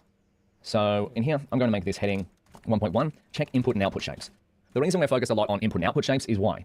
Because machine learning deals a lot with numerical representations as tensors, and input and output shapes are some of the most common errors, like if you have a mismatch between your input and output shape. Alright, we are at the 1.5 minute mark. I'm gonna take a 10-minute break, and I'll be back with you all. Cheers.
All right, I know that wasn't 10 minutes, but I'm back.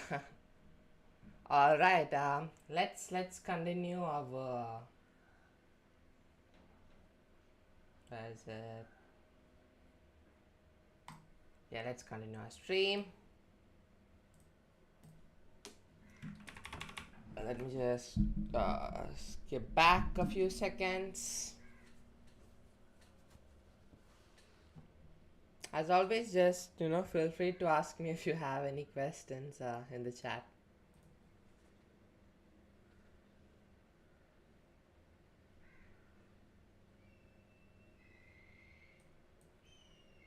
Let me reposition this.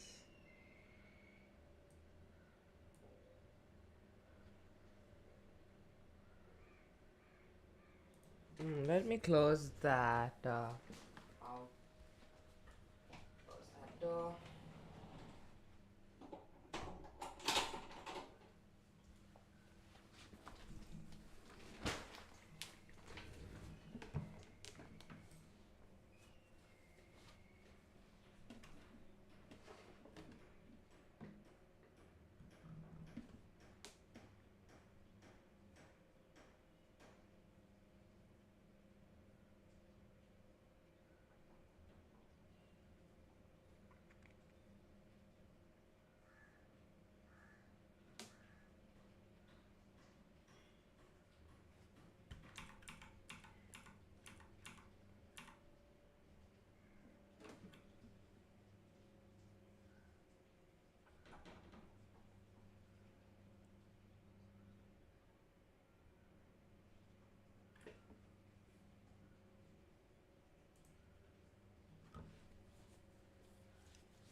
Let's do that then.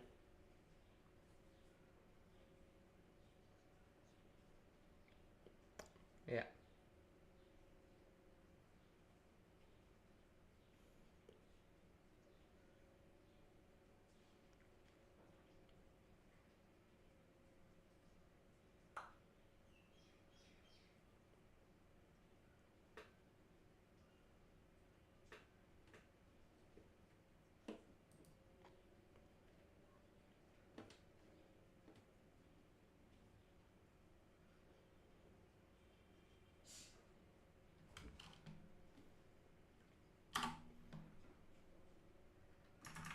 Let's do that.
Shapes for one sample of x, 2 command the same for y. Oh yeah, of course. The shape of this is 2 because there are two, elements in this, and this is just a scalar, so it has no shape.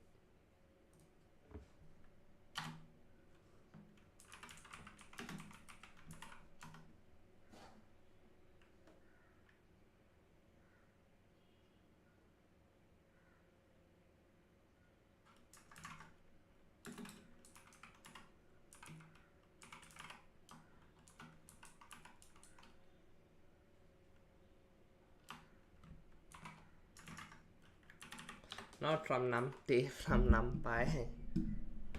Made a typo there.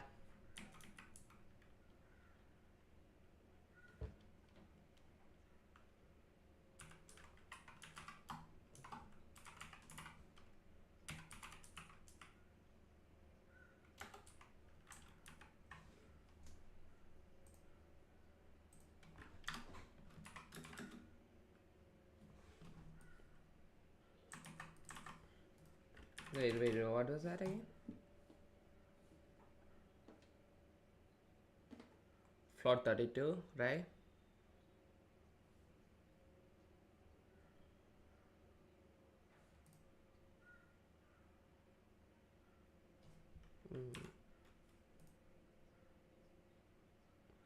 Of Pytorch is float 32. Ah, yeah. Alright.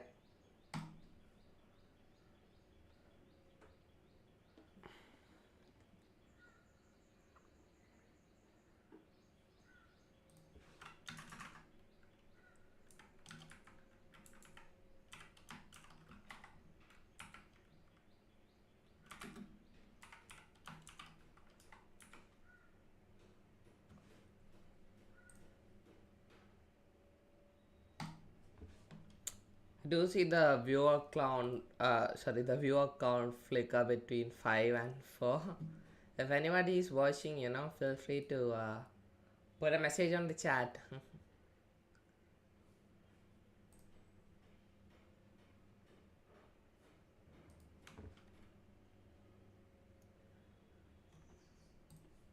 What did I do wrong here? Expected numpy dot array got tensor. Because it shouldn't be x, it should be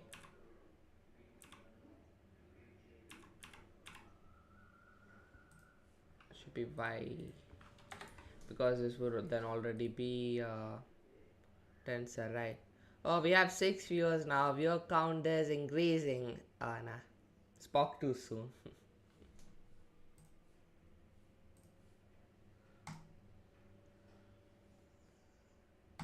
Huh. Okay, because I have to run this again. Where am I assigning x? Let's do that. Run this, and then run this. Chat seems like we have to troubleshoot this now. So what's happening here?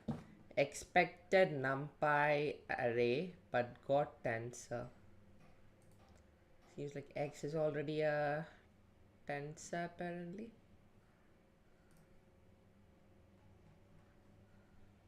I think I know the reason why. I just got reassigned. Yep, there we go. That worked. Hey, our our viewer count is back to 6 again. There we go. Ah, someone's messing with me. Now it's back to 5. Or maybe Twitch is messing with me.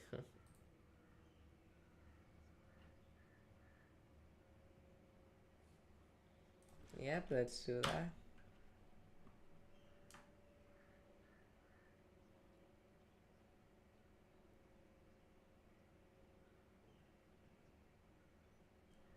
Oh, why did I do that?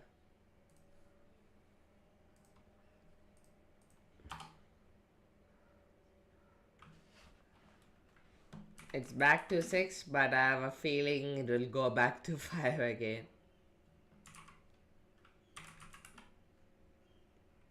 Oh wait, what is this again?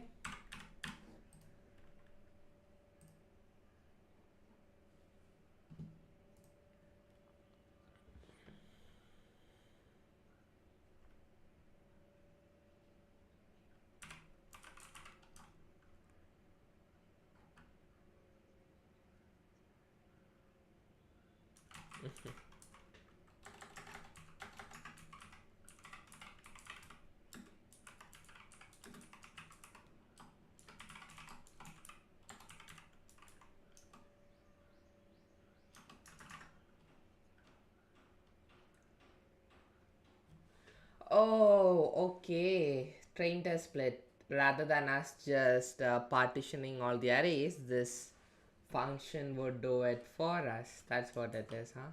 It didn't click me. I mean, yeah, it didn't click with me in the beginning. Anyhow, so we have X train, X test, we have Y train, and we have Y test. That is gonna be equal to train test split. Now, what's the doc for this one? The load, no, let that load split arrays or matrices into random train and test subsets. Or just does it into random arrays. All right.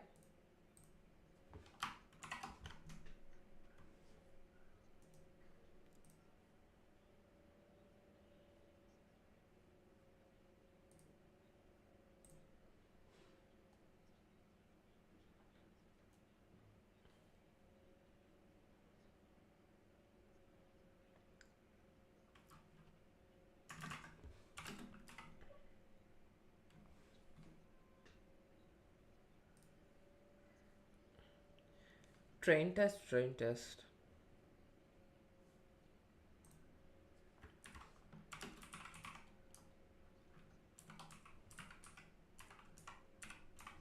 Yep. We can provide train size so then it will automatically calculate test size, I guess.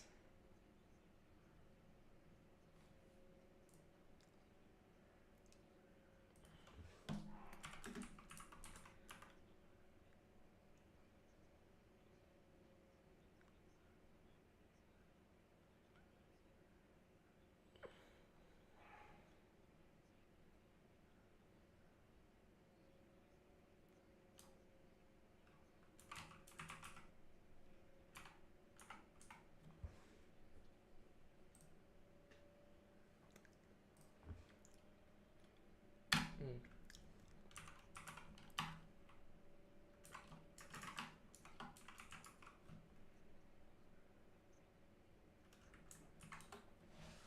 20% of, well, he answered for me.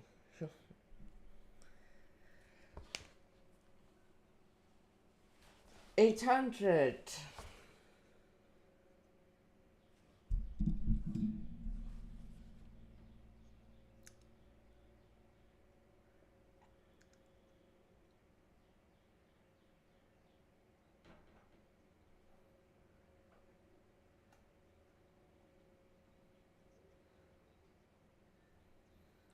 We got the viewer count is back to 6 again. Hey, who was watching?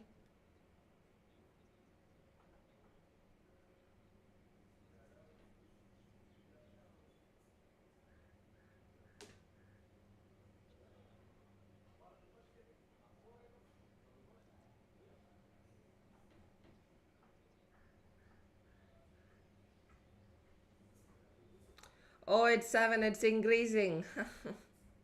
Stonks, right?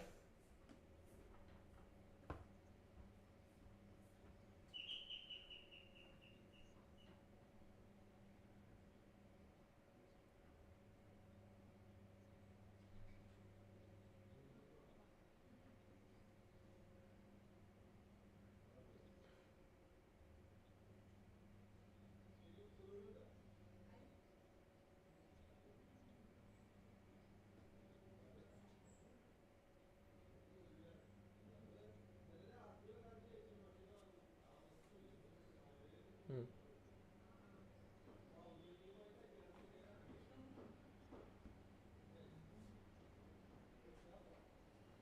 Let me connect my charger here so that it doesn't. No. Yep, that should be good enough. Oh, what just happened there? That wasn't. expected to happen. Let's troubleshoot this now.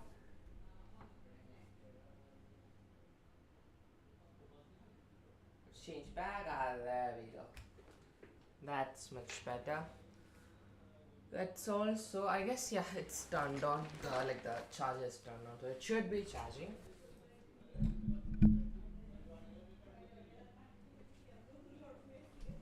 Alright, let's just read through the steps. Set a device agnostic code, okay. Construct a model, define a loss function and optimizer, create a training and test loop. So basically what we did for our linear regression part of it, what we did for the linear regression model, but we're doing that for classification model now. So yeah, it's that.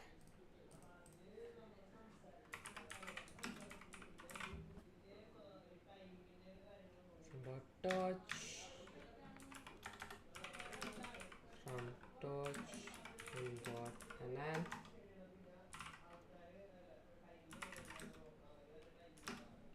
File set decoder.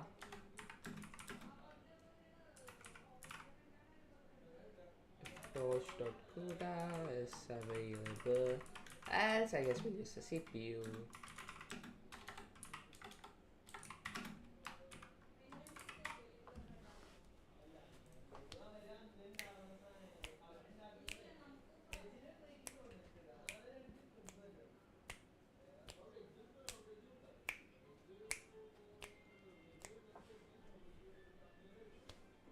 I'm not gonna do that right now, just in case we need a GPU later.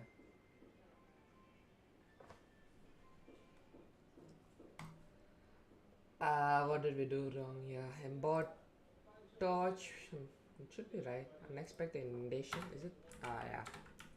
Why does collab do that, huh? Alright.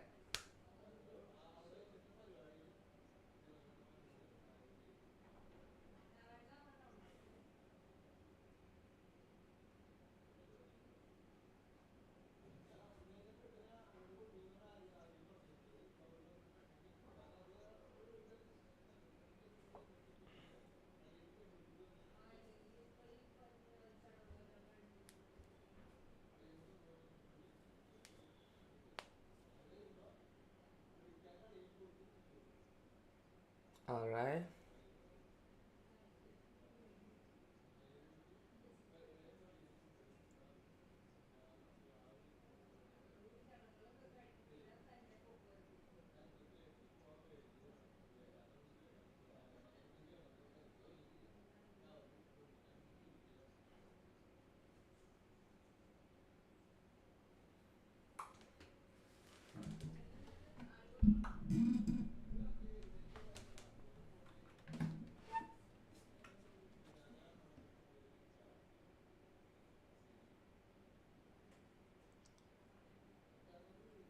Viewer count increased again. Hey, to who was watching, just message me if you have any questions to ask me.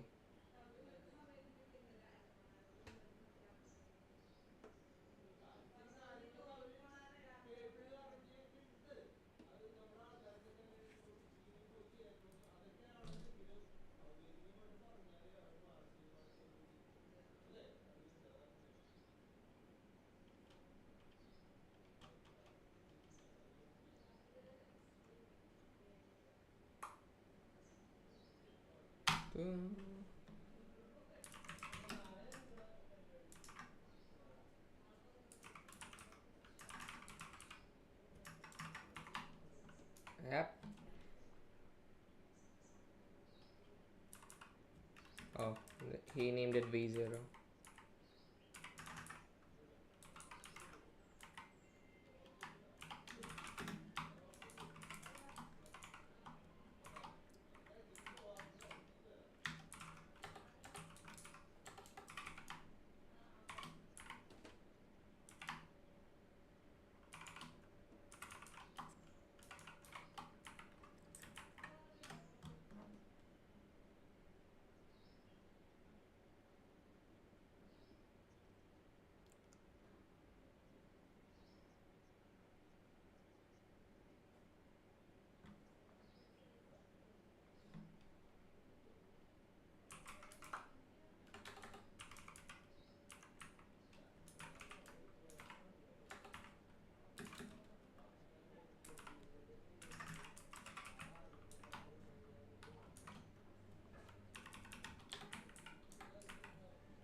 one sample of x to one sample. Oh, so out feature should be equal to 2 in that case.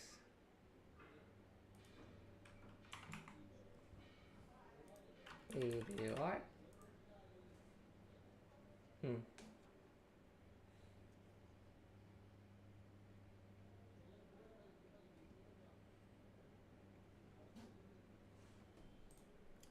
One sample of x to one sample of x just contains it's just an array of two numbers to one sample of y.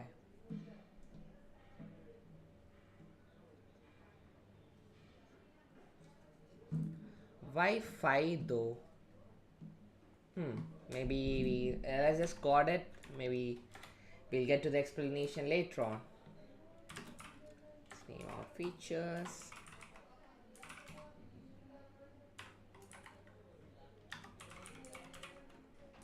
Let's do layer 2. Hey, our viewer count is back to 7. Start some messages, you know.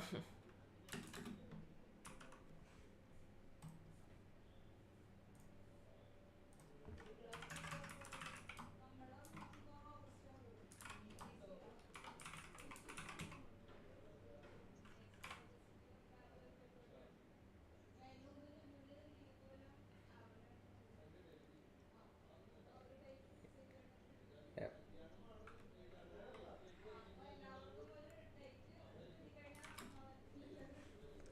Oh, so the first layer would take in two variables. It would out 5 variables, and the second layer, since it's a continuation of the first layer, takes in 5, and then we can output, what is it, 1. Yeah.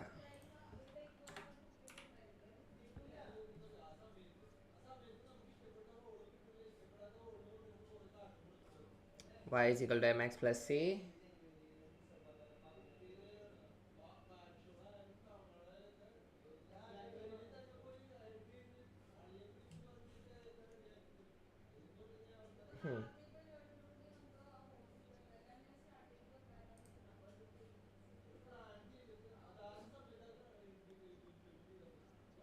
All right.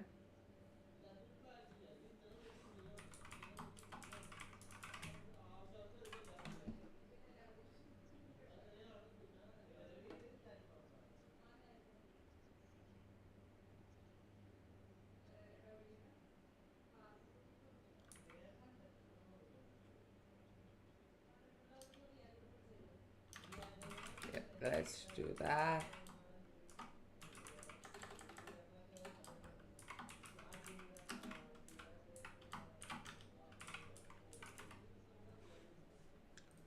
Why is this underlined though? Because we don't have a self.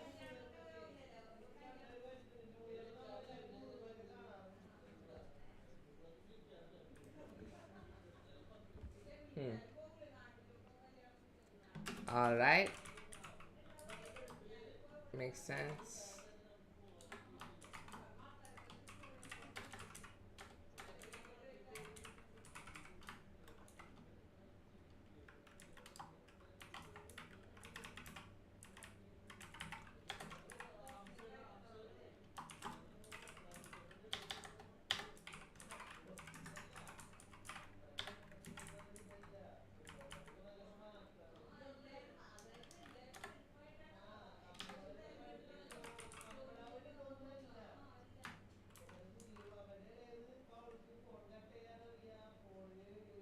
Yep, we already caught that before he did.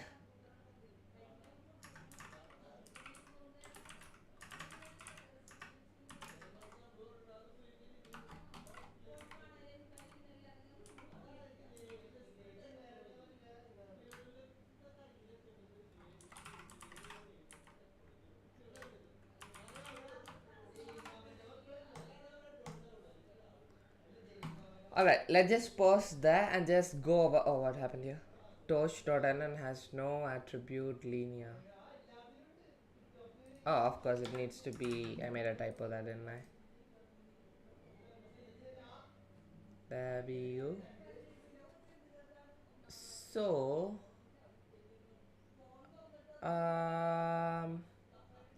Dot linear. Okay, let's just go up. Let's just go up. Start from the beginning. I still haven't understood what this part is. If anyone in the chat knows, feel free to, message. Um, like what is, let's just do a bit of research there. What does make circles do? Matplotlib. Make circles.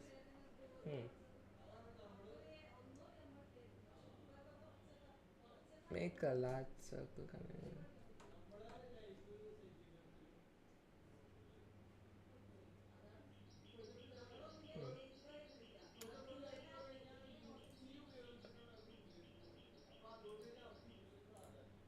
Let's see.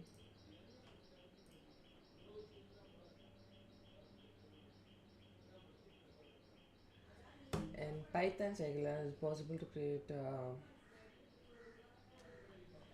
no, let's go to the documentation again and just read through it and try to understand. So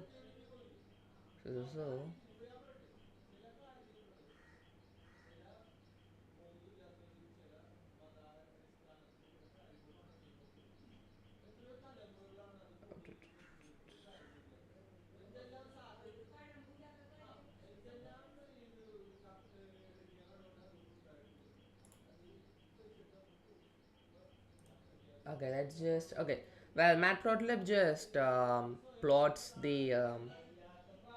dots on the graph anyway, so let's check this part of it. Make circles. So what does it do? Make a large circle containing a smaller circle in 2D. Or in other words, it gives the points for doing that to Matplotlib. Symbol to it is set to visualize clustering and classification algorithms. Alright, okay, but then what's that? We have another follower who followed me. Let me check. Talis44. Hey, Talis, thank you for that follow. You are helping me reach closer to my goal. Thank you so much. Hey there. Finally, someone got started with the chat. Hey, Talis, how are you? How are you? What's that badge that you have? Watching without audio. Why? Turn on the audio. You can't hear me otherwise, can you? Or is it just some random badge?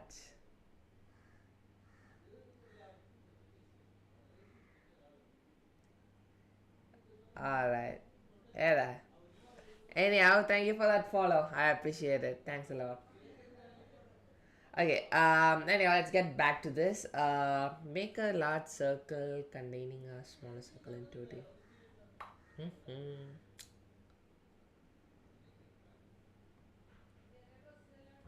X, Y, X dot shape. Okay, the generated samples. Okay, so basically what that means is the x-axis would contain. I'm from Brazil, I don't understand English yet. Oh, alright, okay, well, I don't is it mean language and Brazil? Yeah, but I don't no, Portuguese too. Yeah, we all are learning, aren't we? I'm from India, by the way. You know what? Let me just do this. I need to let you know that I'm grateful. Thank you for the follow. I'll try to pronounce it.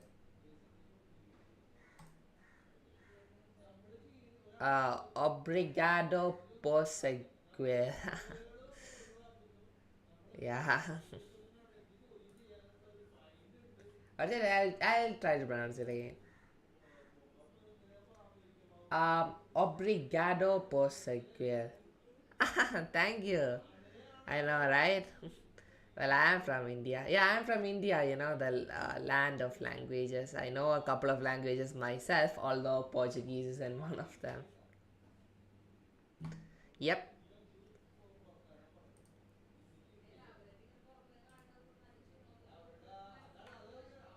You know what? Actually, let me reply to you and yep, I'm from India. Let's try this now. We're gonna learn Portuguese. We switched from Pytorch to Portuguese now. Wait, what? Sim Soda India. Don't know what that means. Oh, what happened to my camera?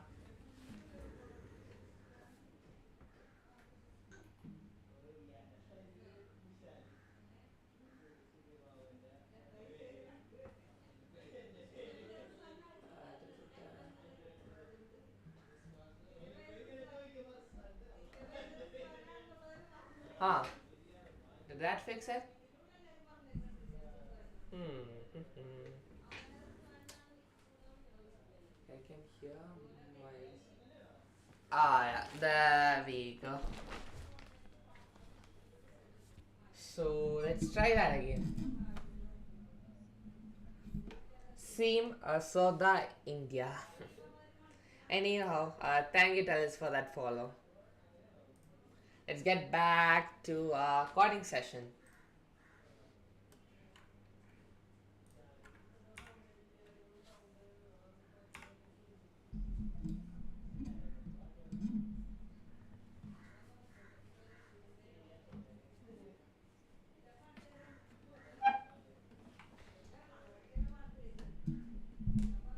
Oh, wait, before we start with this, I think I have a rough idea of what this does now.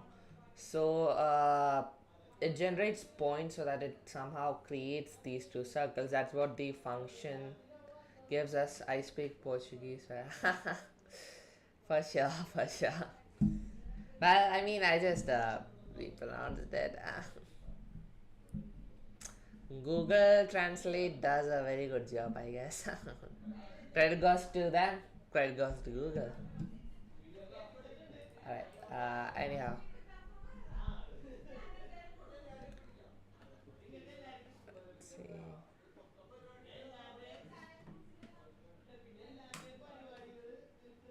Okay, we got another tool to mess our hands with now.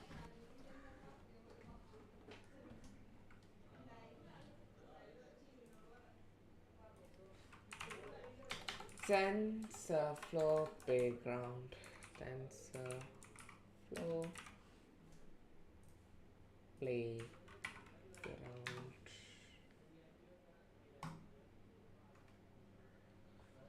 Alright, okay. Okay, I see where this is going.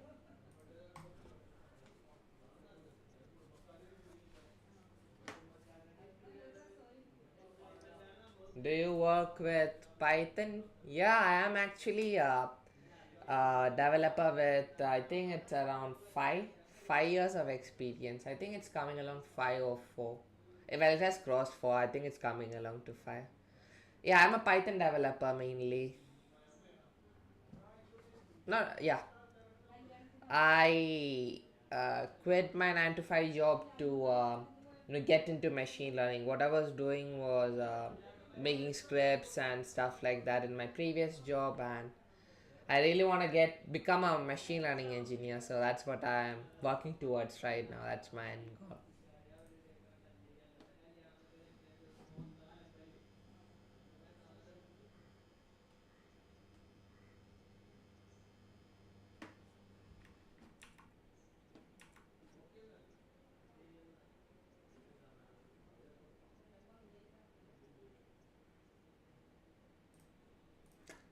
Okay, x1, x2. Okay, well, let's just recreate the thing he has on his hand. So how do I recreate this?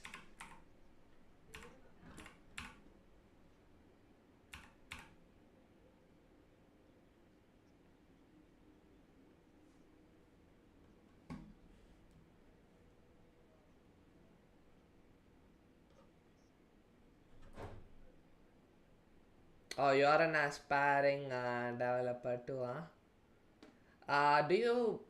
Is it your first time learning a language? Like, why did you go for Python? Do you want to specifically get into AI, ML, or something like that?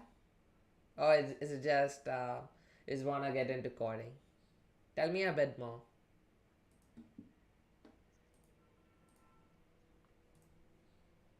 How do I? Oh, I just need to subtract this.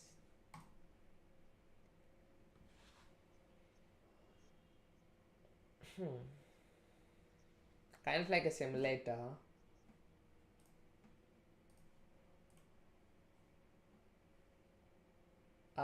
This is a replica of our what? For our first layer, right? Two inputs, a hidden layer, uh, and then it goes to the output.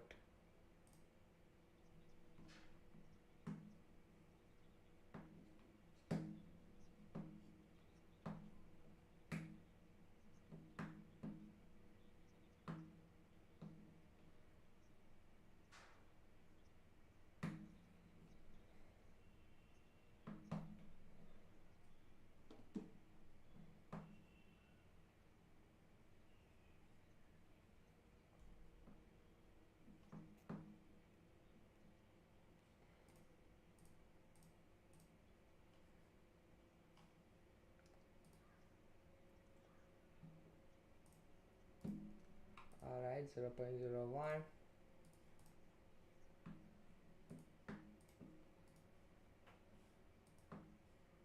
Okay, everything's the same. What just happened?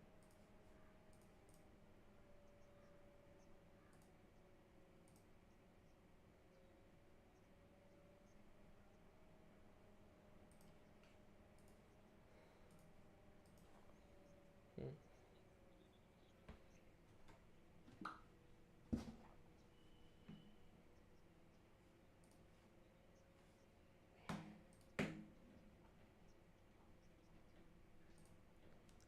There should be automatic subtitles here on Twitch. Yeah, yeah. Although I don't think the uh, Twitch or even YouTube's that automatic subtitle transformation works correctly though. It works to a certain extent, I guess.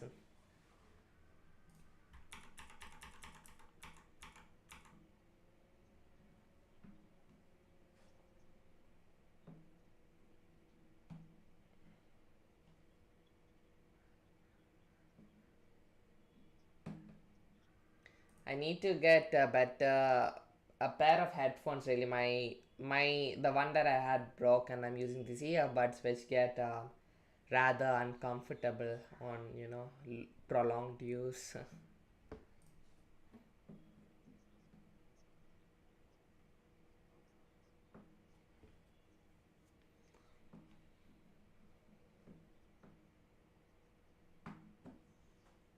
I have to hear this part carefully.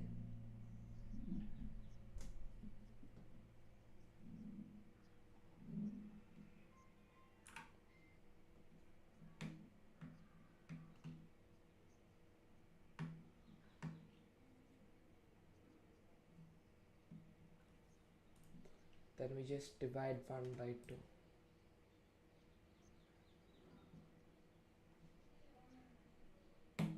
Yeah.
Our viewer count has increased again. If someone is watching, thank you for joining the stream.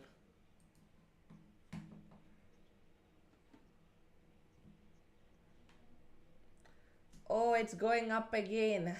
There we go. Only upwards from here, huh?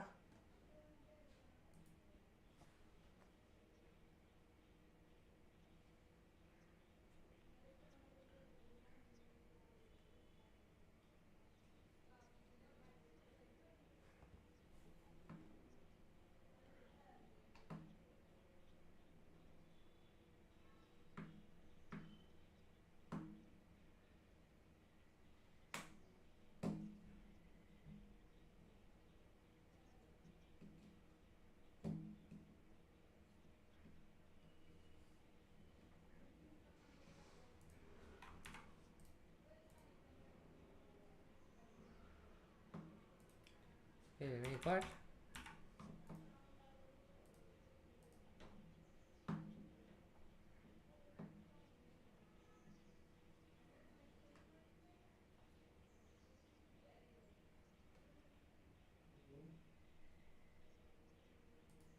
How old are you? I'm 18. I'm pretty young. I mean, I'm about to turn 19 on December, so yeah. About to be 19, I guess. I started working since I was 15 years old on about 19. Technically 18, but I will turn 19 on December. A December boy.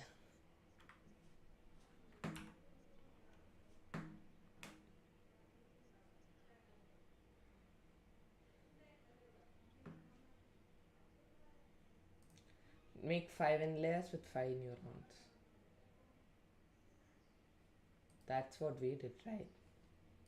Anyhow.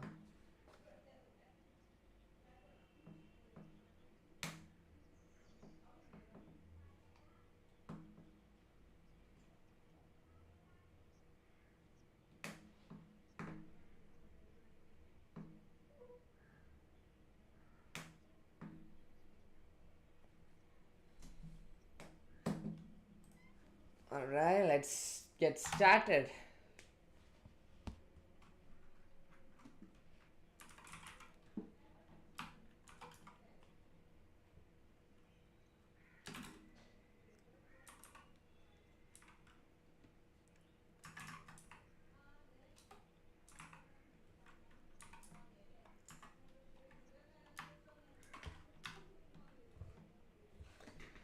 I see, so it will just assign it, I guess. Like automatically, maybe.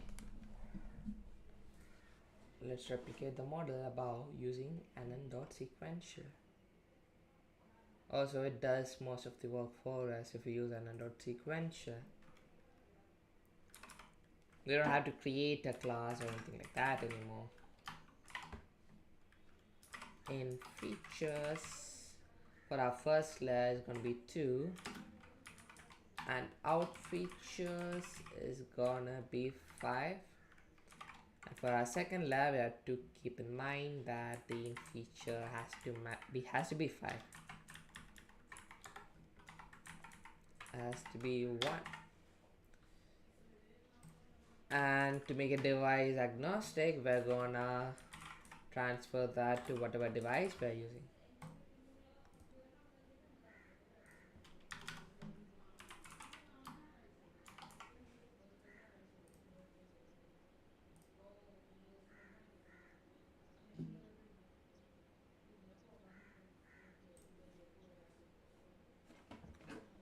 Yep.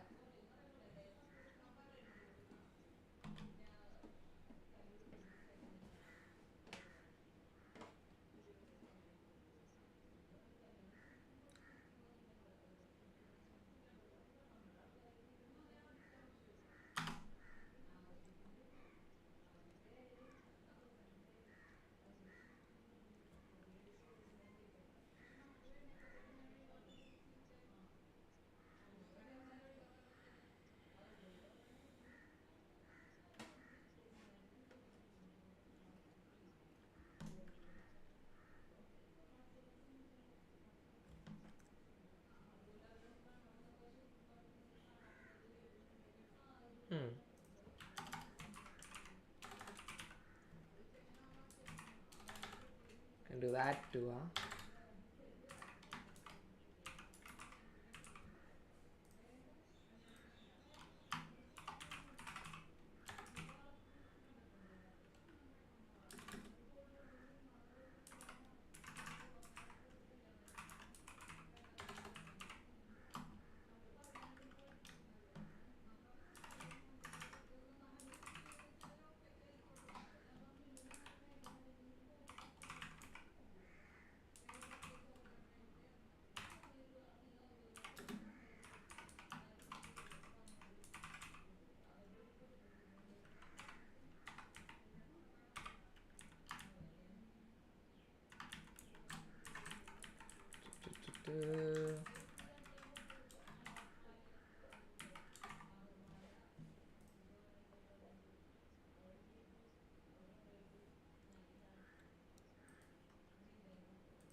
Now we need to do 2 linear layers. Yeah, we do need to do it. Has a typo there. Let's fix that. 2 linear layers, and we just pass it x.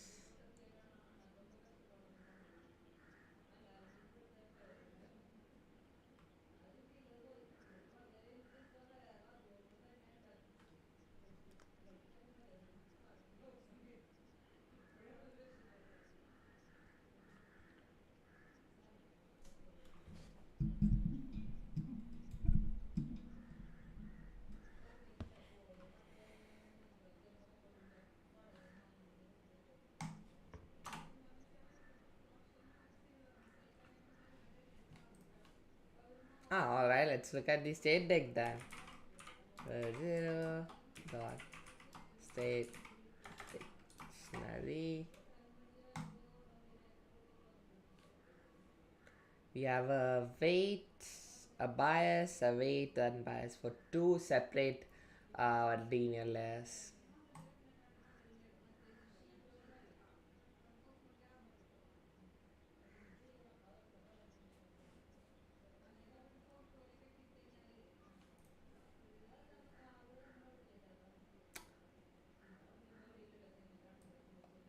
Oh, I see.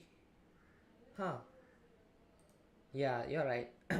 What about the next one? The in layer has 5 features and the out has only 1.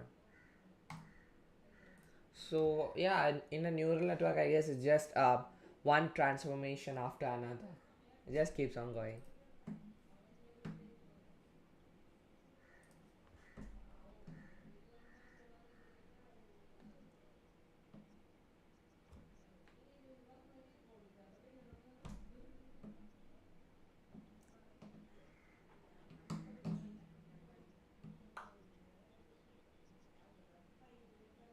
Lots of numbers to crunch, huh?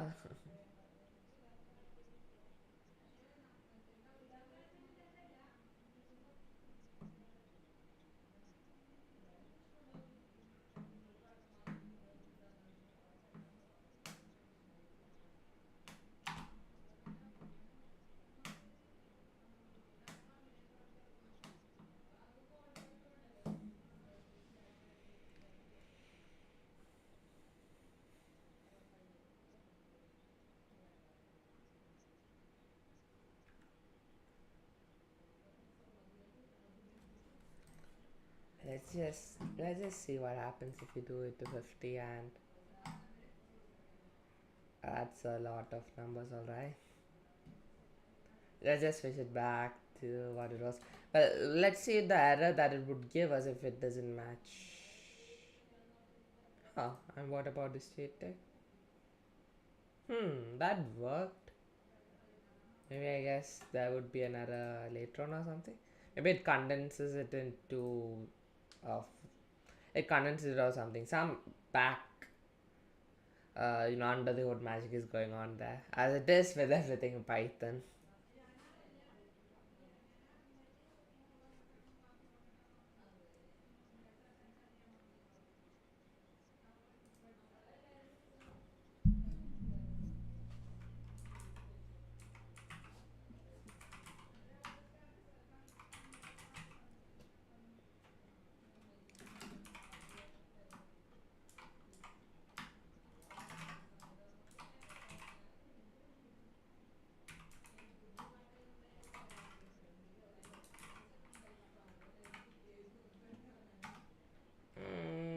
to print it? Let's just do it.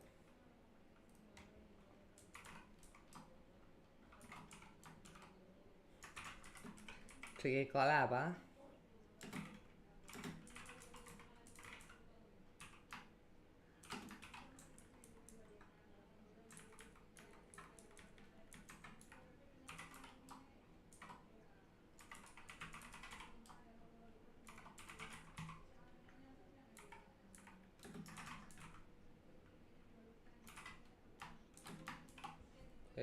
Go ahead, let me just code that out first. Hold on for a second, huh? Train threads dot shape. Let's just copy that.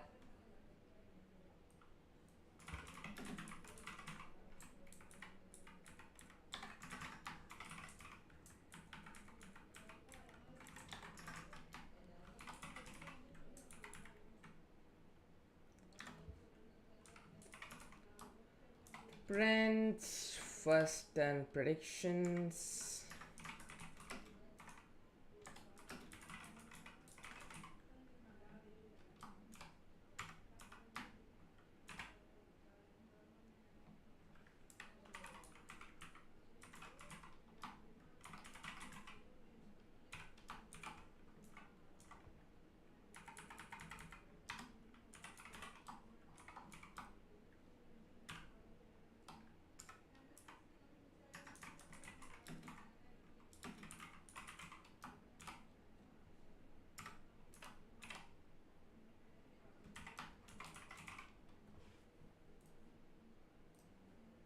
Finally got that.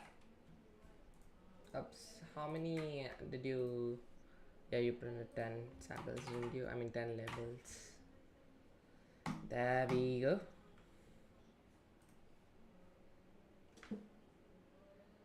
What is going on there, in fact?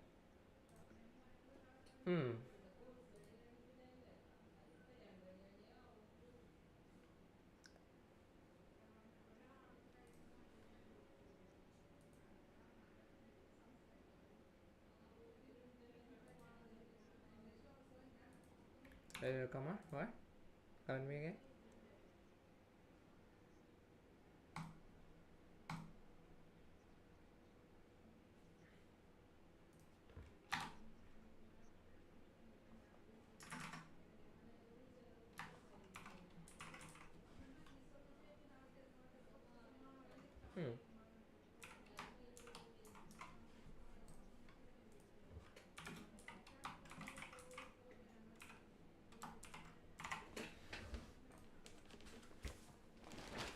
Alright, so this is our predictions.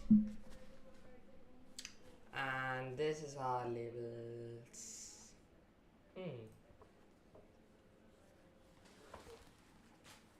Should we just merge those zeros?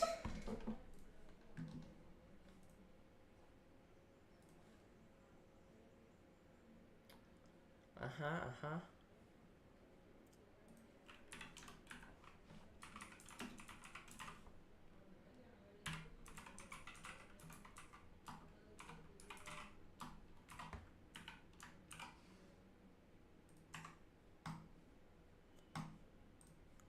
And there we go.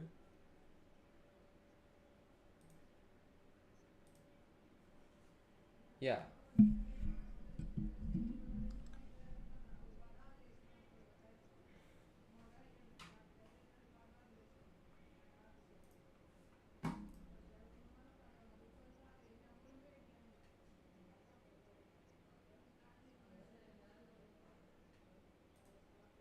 Oh, our viewer count has increased again. To us watching, welcome to the stream.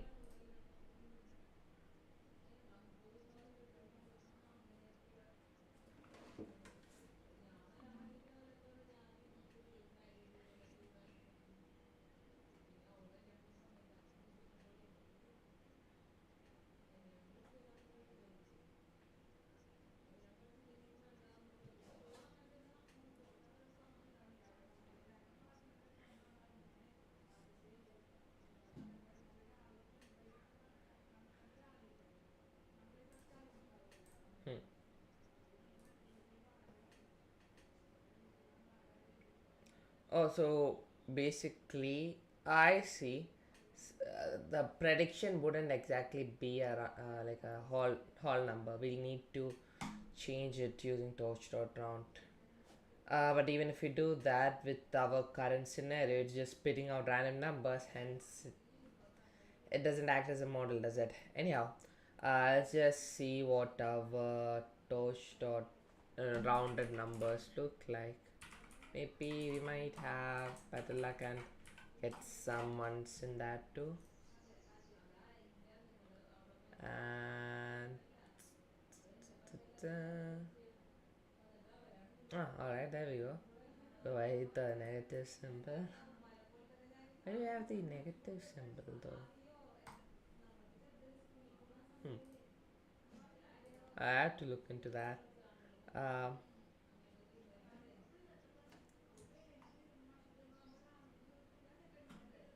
Wait, what did I do? Huh.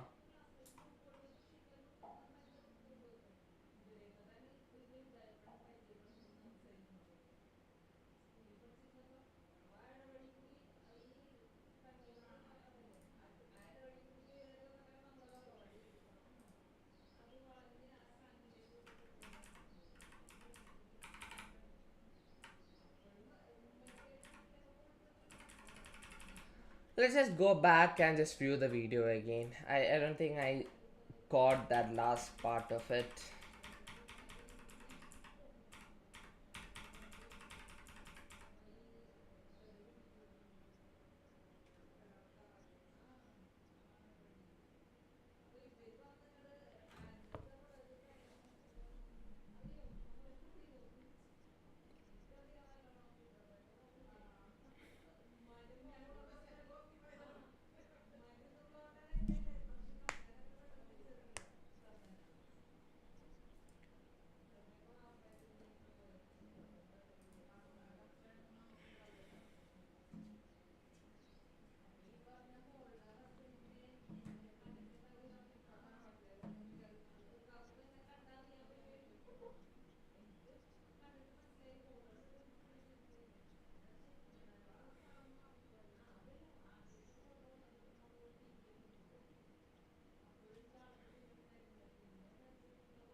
That's lots of numbers out there.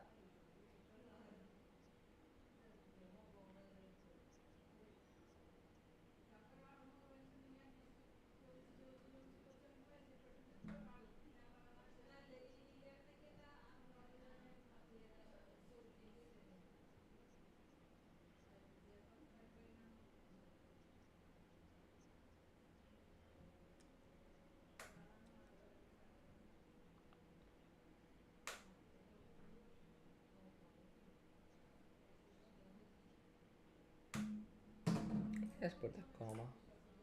Oh, no, comma.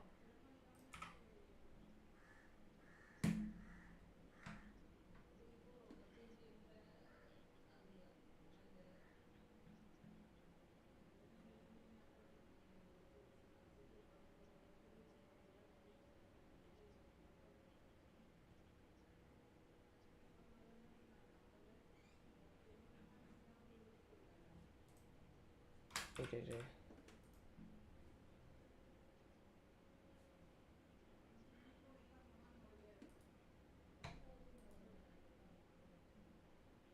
Hmm.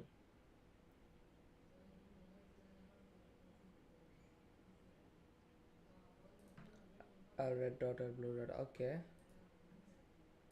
Oh, that's what we're trying to predict. Okay. I know. I thought we were trying to predict, whether it's a circle or. But now it makes sense. Yeah.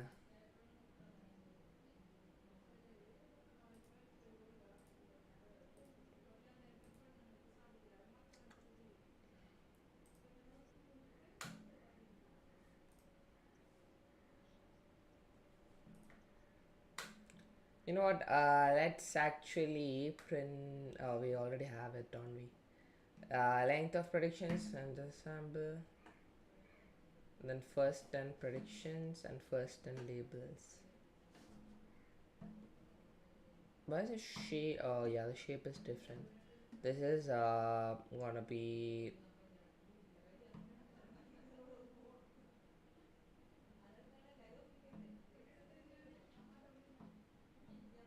Actually, wait, what? Okay, the first, for both of them inside that, there should be 200, right? Length of test not shambles, test sam. Oh, we are printing out white test here, no text test. Let's just print out first 10 test samples too. Oops, didn't meant to bring up DevTools. First 10 test samples. It's gonna be X test, and there we go. Right. So 202 and 201. A prediction. Okay, alright, because we are giving it two features, and at the end we are getting one feature, so it makes sense. Yeah, I mean, it makes sense. You're trying to confuse me, Daniel.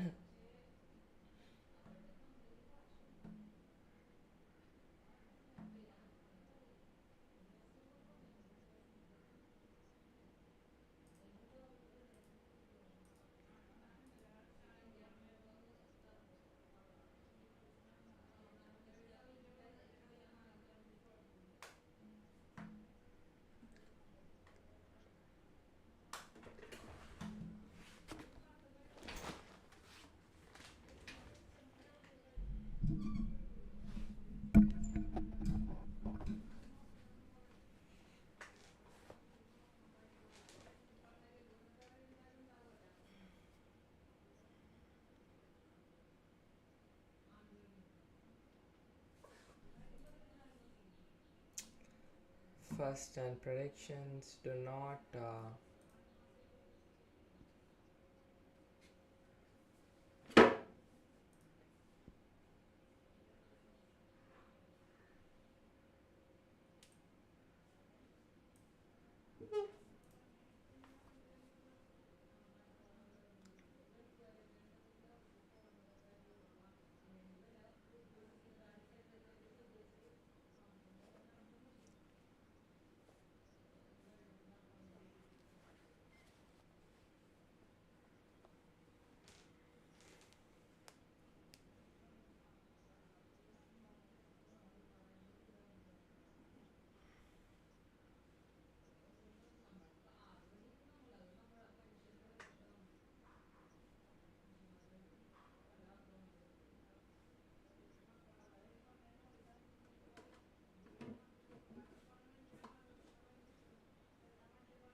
Yep.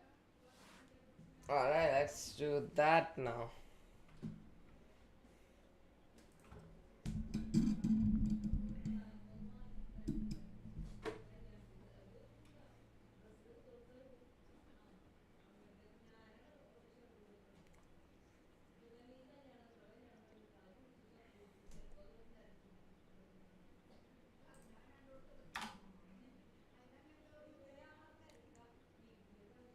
Ishara.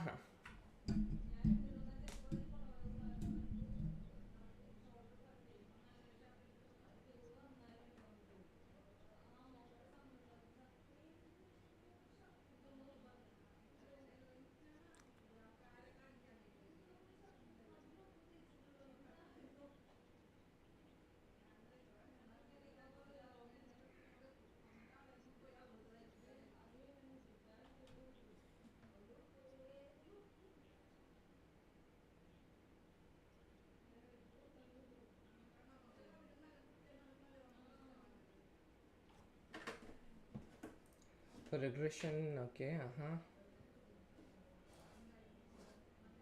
alright. We need to, at the end of everything, we need to go ahead and look at the math behind it. Right now, I'm just not skipping that, just not getting too much involved in it right now. Remember, math is important for machine learning. There's no way around it.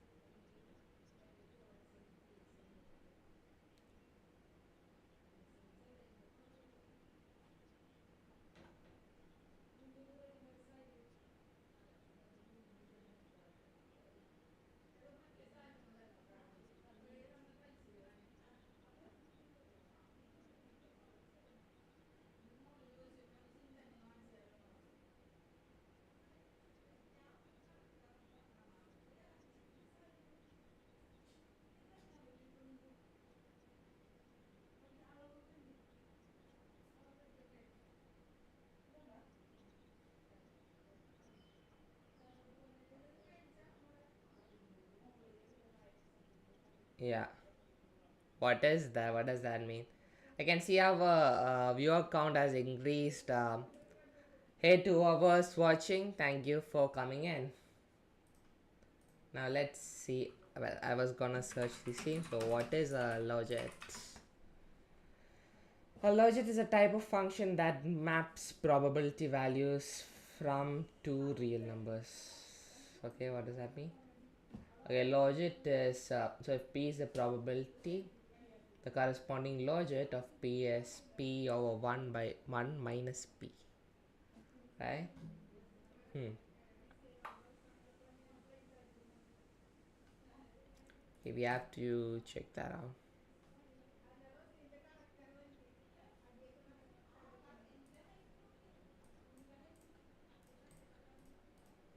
That's a lot of math.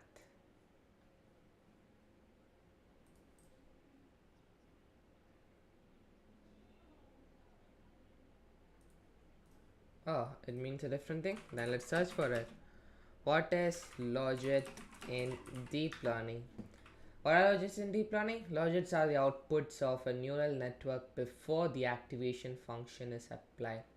Outputs of a neural network before the activation function is applied. What is activation? I guess activation or before the layer is applied. Aha.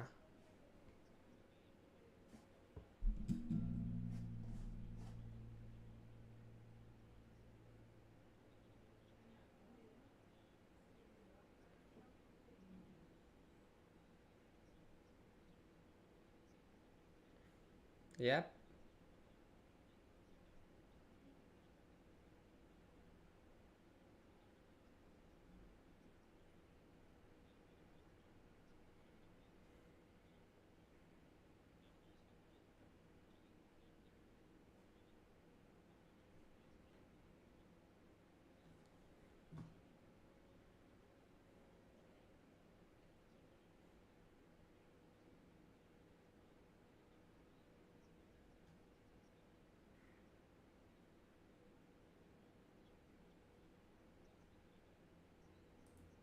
This loss combines the sigmoid layer and the BC laws in one single class.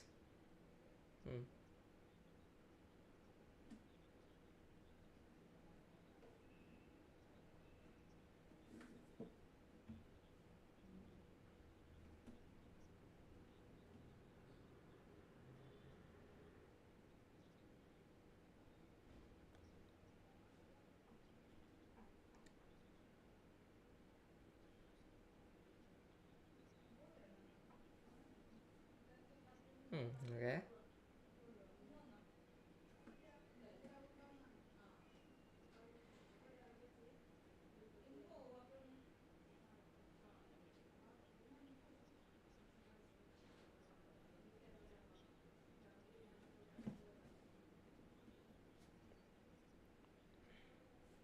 You what?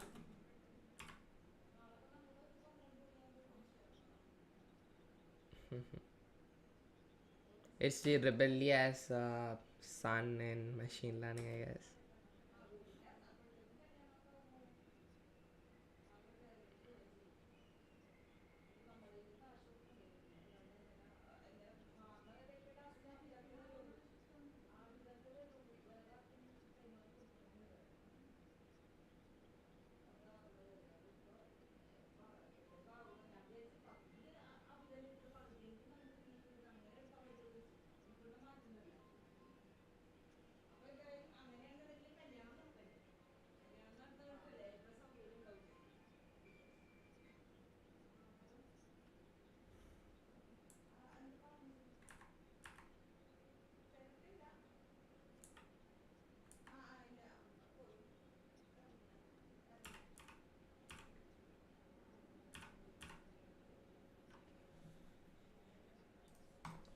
Alright, let's do that.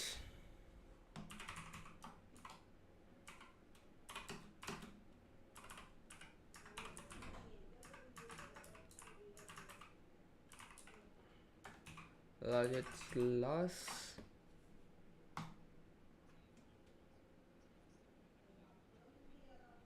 Alright.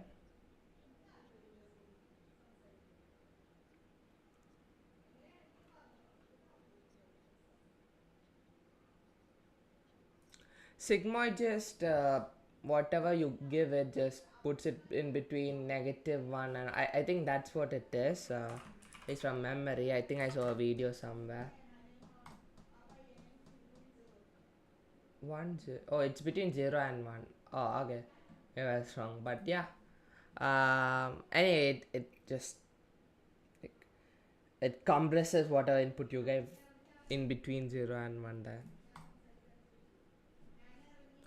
Oh, because 0 and I think it's so that we go forward with this, right? We go forward with classification, true or false.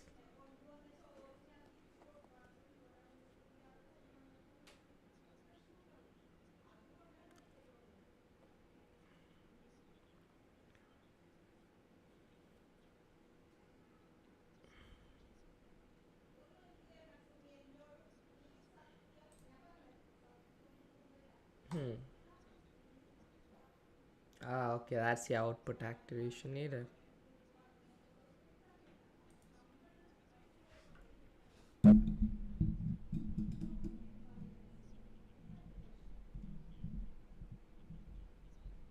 Uh-huh.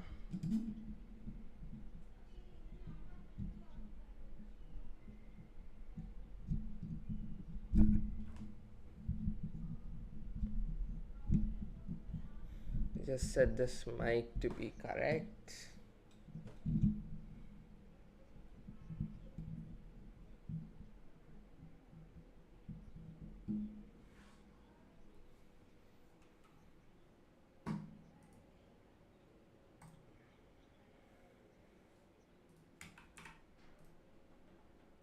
Huh.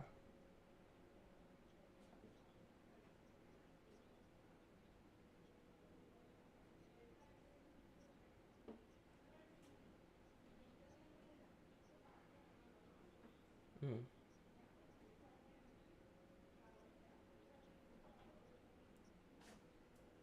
Alright, okay. So let's use that then, huh?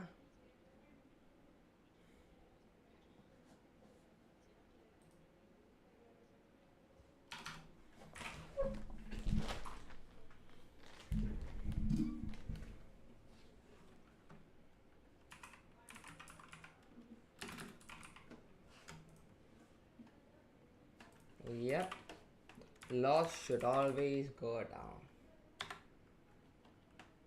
We're going to again use a stochastic gradient descent for binary classification. Parameters is going to be our model's parameters, and what's our learning rate gonna be for this one?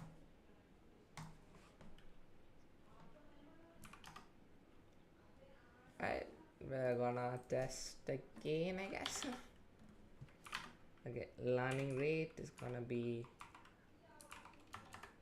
0.01. Oh, no, 0.1. Okay, isn't that quite big though? I guess. Well, we'll see. What?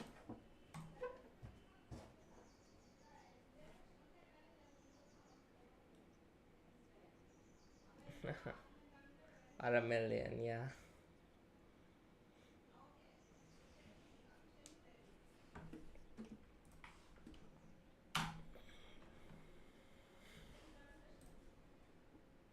Method object is not a triple. Or this needs to be this.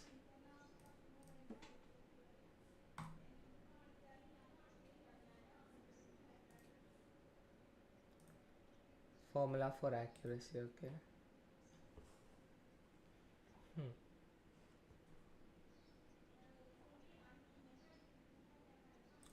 Ah, okay, uh-huh.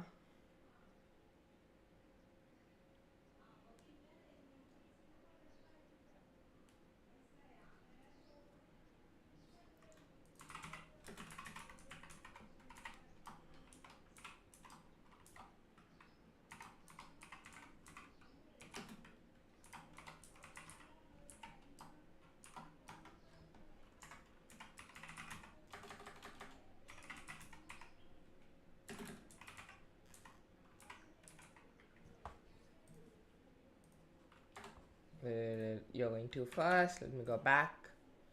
Hey, we have another view count just went up. Hey to who was watching, thank you for coming to my stream. Alright, so what were we about to do here? Alright, so we equate these two tensors together by true and by thread.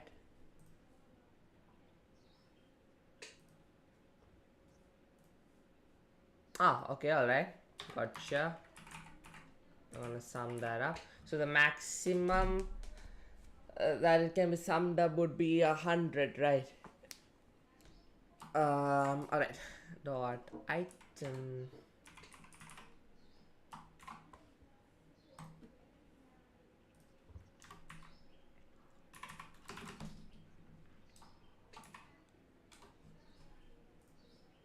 Alright. Correct. Divided by length of y. Alright, okay. So we're just generalizing it rather than making it 100 times 100. Return our accuracy.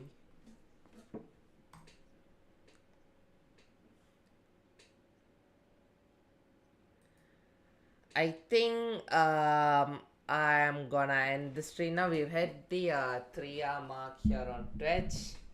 This stream has been really special. Special thanks to Blaze Labs for coming in and raiding my channel. It was my first one, and yeah, it really and I'm really grateful to him for that.